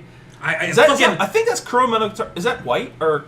No, it's We're not. not- Kuro. we're not I sure. fucking, I don't care. I want more of it. I don't care what it is. me too. Symphogear season 2. Oh, God bless him. Recorder and Backpack season 2. Oh, fuck that. High School DxD. Okay, yeah. Sen- Yeah! Senyu season 2. Gross. Yeah. Fantasia Doll. I never heard of that. Okay. Blood Lad. I'm not gonna mention this one because it looks retarded. Love Lab. That could be interesting. Okay. TQ season 2. Yeah. Oh, boy. Take you. Oh, the one with the dog and the scissors. It actually is literally called Dog and Scissors wa Tsukayo. Whatever the. It's not fuck a bad it is. name of Tiger and Bunny, so I might dig that. And then there's this other one that has a really long title, but it's Gynax. I don't know how they're going to abbreviate it, but it's the one about the girls who fight each other with airsoft BB guns. Oh, the Airsoft Club. Can't wait. That one, I'm Can't gonna wait. watch. It's like the successor to Upote, I'm sure. Yeah. Brothers Conflict, that looks like a shoujo, so whatever. Okay. Rosen Maiden, doing by my Studio Dean. I'm gonna watch that and hate every second of it. Genshiken, another season of Genshiken. Which I'm I'm fucking surprised as fuck by. That's been Right. how long? Like 2009? It's been a while. Longer than that, probably. Fuck me, goddamn. Genshiken Season 2, I still I hung hate out it. with certain people. I hate it. Season 2. There's another really long title called Watashi ga Mottenai no wa do kangaite mo omaera ga warui. Omaira wa Shinderu? Oh my one. Anyways, that's a really long title, and Okay. I'm sure they'll abbreviate that. It says Is there cute girls in it? it's a slice of life gag Yep. comedy. Got there. Of course. I'm down to watch one episode of that. There's this one's by Nomad. Yo, that's my joint. Cat shit too. Kitakobu Katsudo Kiroku. Down, I'm down. Whatever, no. Whatever. Yeah, I don't care. The Go Home Club. Uh-oh. Oh. I'm actually excited for this one. Gatchaman Crowds by Tatsunoko. Tatsunoko is coming back with a vengeance after making a mermaid After anime. making Catcom. No, they did that stupid mermaid anime this season. Really? Yeah. Okay. Dariwa Milky Homes. Oh, Milky Home is Uh-oh. still happening, huh? Yeah. God bless it. Free. Free. Stay free. That's Free is Kyoto Animation. could be pretty great. It could be pretty great. This whatever this Fate Kali Linear Prisma, yeah. I can't wait for that. Oh, Okay. shit. And then here you go, Mike. Yeah, where is it? Rokyobu season Yeah, man, like basketball. Shout outs to me watching the first 6 episodes yesterday. I'm Okay, gonna but finish also Classic. fuck all that. Where's season 2 of High School of the Dead? 2. Whatever this is. Oh, Makai Oji, Devils and Realists. You'd think with something that popular, they would have busted it out by now. Fucking High School of the Dead is fucking outstanding, and season 2 has not happened yet. I What know, the fuck's right? going on? I really am curious about that. And they pushed back Sailor Moon next year. Yeah, they So did. fuck 'em. Bastards. Kami no Mizo Shiru Sekai season 3. I have no idea what that is. It's by manga. Oh, no, it's The World God Only Knows. Oh yeah, No. man. I know season 3. I should have known Kami no that. just Mizo by- Shiru Sekai. I should have known that just by reading it. Okay. Anyways, Well- then Hakenden season 2. I never watched that. I didn't so watch it either. whatever. Then the anime of Hyperdimension Neptunia. God bless it. But you know everyone's going to watch anyways, so I might as well jump on that train while it's still That fresh. fucking goddamn train. Well, it's by David Productions, same studio that did JoJo's. Yeah, well, So, you know, and then JoJo's there's- had good source material. and This then- has a shitty video game. And then this one I'm watching because it's Madhouse. Kami-sama no Inai Nichiobi. That's not High School of the Dead. That's all for the shows. Okay. And then movies. One of them's already out, and that's that Arise Ghost in the Shell Border 1. That's already out. There's one called Hal, which is a picture of a girl hugging this dude from behind with a Rubik's Cube. Oh, Full game. sweet. Yeah. Karo Kyokai. What? Fuck, what? Oh, the What? I think it's the abbreviate. Fukan Fuke 3D. They're just remaking it in 3D. Oh, never Oh, mind. fucking Then. cares. Gross. Other than that, the only other ones that look relatively interesting is this Gekijoban Hakoki Daisho Kyotoranbu. You mean the girls' game that Melanie plays? Is that what that is? Yeah. Never mind. Oh, it's They're making a freaking Anohana movie. I don't know. Yeah! I don't know if it'll be some it's got to be a compilation of the series because then they can make a fucking sequel Let to me that see. train wreck of a show. Oh, God bless them. I hope that show ends up being good second time around, which it probably is not. Man. Yeah. If it has Monogatari in title, I'm down with. So Right. that's Well, the best show season. Did you watch all Katana Gatari? Fuck no. I didn't care for it. Everything except that. So you just made your point moot. Yeah, everything except Katana Gatari I didn't care for. 'Cause I So thought which it is looked- the only 'cause other? I thought it looked shitty. It's one of the best shows I've ever seen in my life, Oh, it actually. looks shitty, So so whatever. yeah, about that. All right. But that, we've been here long enough, so let's Yeah. cut this. We're gonna wrap it up. Thanks everyone for listening. Watch anime. Leave comments. Watch anime. Have fun. Goodbye. Peace.